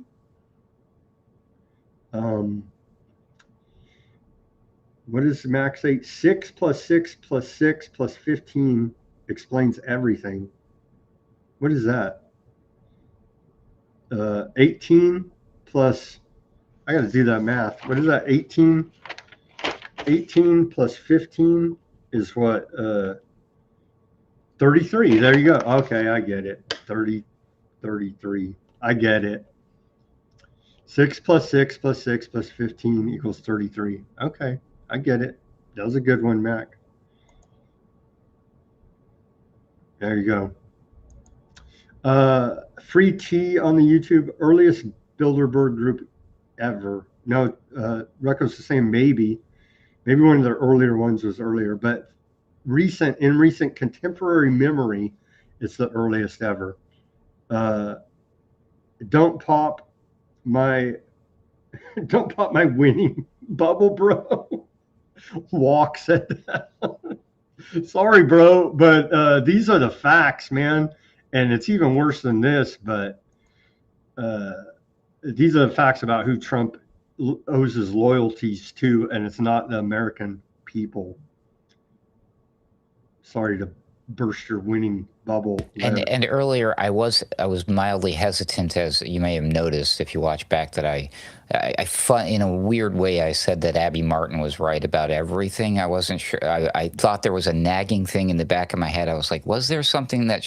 Yes. So some listener did point out that she had a bad take about the jibby jab, but I wasn't sure when I said the statement, so I just let it roll off the tongue. So, but when you hear it back, there's a slight hesitation in me saying that she was right about everything, and that's why. So good on the user for pointing that out earlier in the Rumble. What was she? She took the thing. Yeah. Okay. Well. A lot of these people, they're so good about a lot of things, but they're only human at the end of the day, and they got scared and they took the thing. Yeah, never trust the government about anything, as long as you live by that. Yeah, that's usually your safe bet. You'll be better off. You'll be better off, but don't trust me. Denver says Stacey Abrams keeps running and starting a bunch of nonprofits and political action committees to raise money to get rich, like the fraud all these efforts are. Yeah. How's she even a thing? She keeps losing, right? But somehow they keep funding her, and it's just giant money laundering fraud, i.e. American democracy. Thank you very much. Did they make her like the president of the world in a Star Trek movie or something? They did. Some crazy. I remember something like that. Bardo says folks want to search Webster Tarpley, who wrote biographies on George W. Bush and Melania and others. Yeah, Webster Tarpley's pretty good. He's pretty good. I would say check out Webster Tarpley's work. Dimmer says straw man Trump story. Pope. Let's see here. Bull pup rifles and MP5 machine guns armed. Swiss Guard and Vatican Secret Service are no joke. Yeah, I've heard that. But what about Pete Hegseth? They can't hang with Pete Hegseth. What if they sent Hunter Biden? Are we going to see a Don Jr. Hunter Biden cage match on the White House front lawn for America 250 4th of July? Now, that would be a hell of a thing, I would have to say. Make it happen. One can hope. One can hope. Make it happen, Dana White. Make it happen, or whoever that carnival that Hunter Biden's touring with. Make it happen, guys. Infec says, oh, that's some spam. I'm going to skip that one. I'm going to skip that one. That's some spam. Let's see. What were they telling me yesterday? Somebody wants to come on my show. Well, we give you plenty of ways to contact us here. Let's see. Young on the YouTube says, since they are sinless, they get to throw all the stones. I guess if you have that mindset, as some aardvarks do, then yeah. Only thing stale is the fuel in my tank. Think Iranian leadership ain't at Bilderberg too? Young said on the YouTube, are they? I don't know.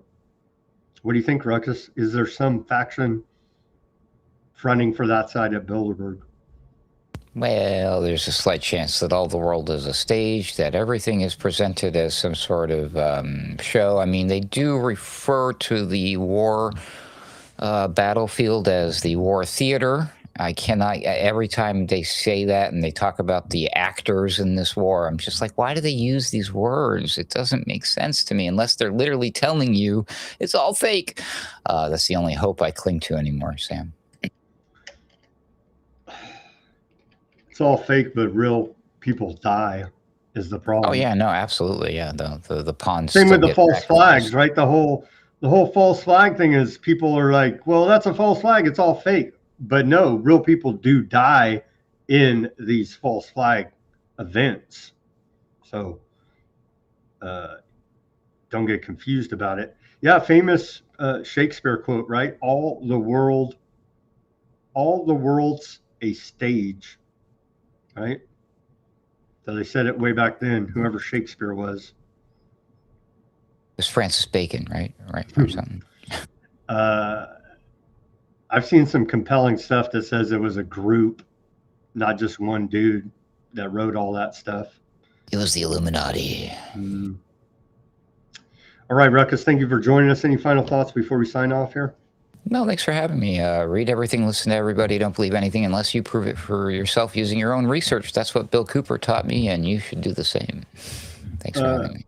Trust Trump because because the television says to. No, seriously, do your own research.